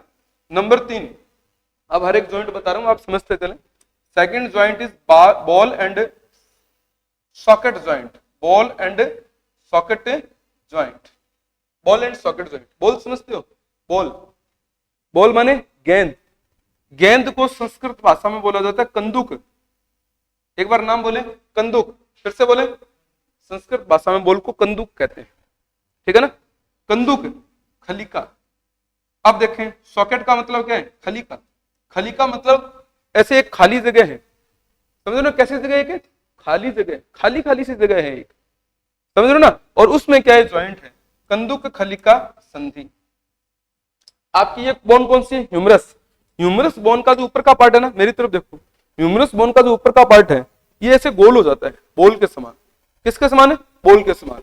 और आपका जो कंधा है, कौन सा बोलो, कंधा, कंधे में एक सॉकेट के समान स्ट्रक्चर है, ऐसे खोखली जगह है, ये बॉल इस खोखली जगह में यूं फिट हो जाती है, समझ रहे हो ना। अब देखें यस और नो, मूवमेंट है कि नहीं है, तो इसको अपने क्या बोलते हैं, कंदुक खलिका संधि, बॉल एंड सॉकेट ज्वाइंट। कहां है, कंधे में। किसमें बोलो, आपका हाथ कंधे में इसी ज्वाइंट के कारण फिट है और यही कारण है कि इसमें मूवमेंट हो रही है लाइक दिस। क्लियर है कि नहीं है, क्यों? क्योंकि इसमें बॉल जैसे स्ट्रक्चर है, वैसे राउंड बाय राउंड इसमें यूं यूं यूं घूमता रहता है, समझ रहे हो ना। आप ऐसे ऐसे जितना भी मर्जी कर ले बोले, देखो जितना मर्जी कर ले बोले, because of ball and socket joint. अगर आपने तेज गति से ऐसे हाथ को कर दिया और सपोज करें ऐसे करती, आपका हाथ ऐसे था और यूं निकल गया, हाथ उतर गया, समझ रहे हो, नाम बोलते हैं ना ऐसे कि अब तो हाथ उतर गया, कहने का मतलब अब है ना इसका कनेक्शन नहीं है प्रॉपरली, तो हम डॉक्टर के पास जाएंगे, डॉक्टर ऐसे यूं यूं करके फिट हो गए। क्लियर है। तो ऐसे हाथ चढ़ाना, हाथ उतरना, ऐसे बोलते थे हमारे बचपन में, हमने देखा है बच्चों के खेलते वक्त कई बार हाथ उतर जाते थे, समझ रहे हो ना। तो हाथ बाहर निकल गया, माने किससे बाहर निकल गया, सॉकेट से निकल गया, अब सॉकेट में वापस जाएगा, then it is ball and socket joint, कंदुक खलिका संधि, ठीक है ना। ये हमारे कंधे में पाई जाती है भाई, हमारे कंधे में पाई जाने वाली संधि है, ठीक है। नेक्स्ट निपटे, हाँ नेक्स्ट समझे। अब देखो सारी संधियां किस तरीके से हैं, वो एक एक मोटी मोटी संधियां आपने बता रहे। विसर्पी संधि, एक बार नाम बोले, फिर से बोले, विसर्पी संधि। विसर्पी संधि माने ग्लाइडिंग ज्वाइंट, ग्लाइडिंग ज्वाइंट, विसर्पी संधि। विसर्पी संधि का मतलब पता है क्या होता है, एक दूसरे के ऊपर फिसलना, एक दूसरे के ऊपर क्या होना, फिसलना। क्या फिसलता है एक दूसरे के ऊपर, क्या फिसलता है, आपकी कलाई देखो, मैं हाथ कहां से मूव कर रहा हूं, इस जगह से, किस जगह से, अग्र भुजा। अग्र भुजा के जो पार्ट है इसमें कितनी हड्डियां हैं, 2 हड्डियां हैं। कितनी हड्डियां बोलो, 2 हड्डियां। ह्यूमरस, रेडियस अल्ना, कौन सी हड्डी है, रेडियस अल्ना। अब रेडियस अल्ना देखो एक दूसरे के ऊपर फिसल रही है, यस और नो, फिसल रही है, इसलिए देखो ऐसे हो रहा है। अगर नहीं फिसलती तो अपने ऐसे ऐसे करते क्या, जैसे पैर है वो इतना इतना होकर ऐसे ऐसे हो जाता है, बस वो पूरा आगे से होता है, लेकिन ये तो कहां से हो रहा है, वैसे ऐसे यहां से। क्या पीछे कोई मूवमेंट है, बताओ, देखो कहां से, सिर्फ कोहनी से आगे ऐसे मूवमेंट है। तो ये कौन सी ज्वाइंट है, ग्लाइडिंग ज्वाइंट। नाम बोले एक बार, ग्लाइडिंग ज्वाइंट। कहां होती है ग्लाइडिंग ज्वाइंट, अग्र भुजा में, अग्र भुजा। और अग्र भुजा में कौन सी हड्डियां, रेडियस अल्ना, इन दोनों हड्डियों के बीच में इस तरीके से मतलब ग्लाइडिंग सिस्टम देखने को मिलता है हमें।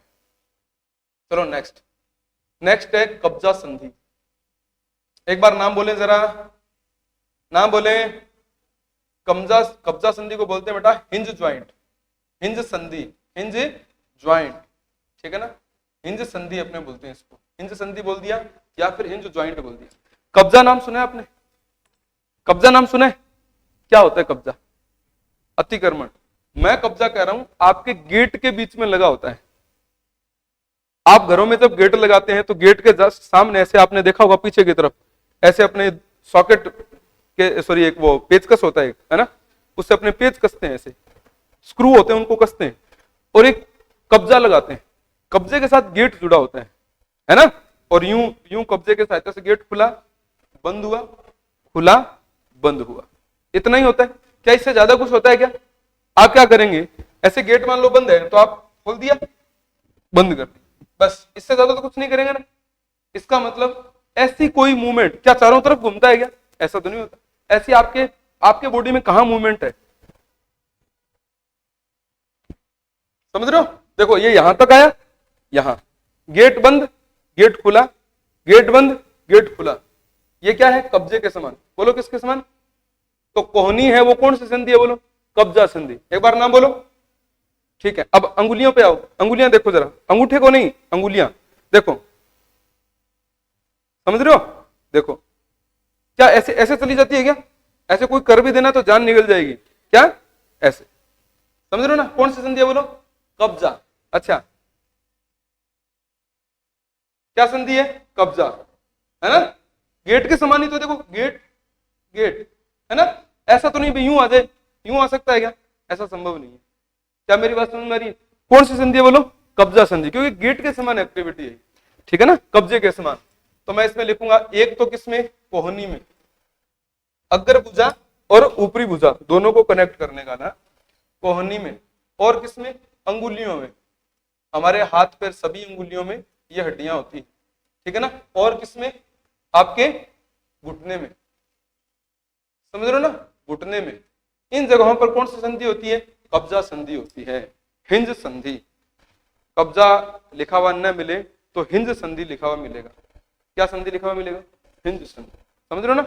अच्छा अब आगे सुने, लास्ट एक और, हमारे अंगूठे में।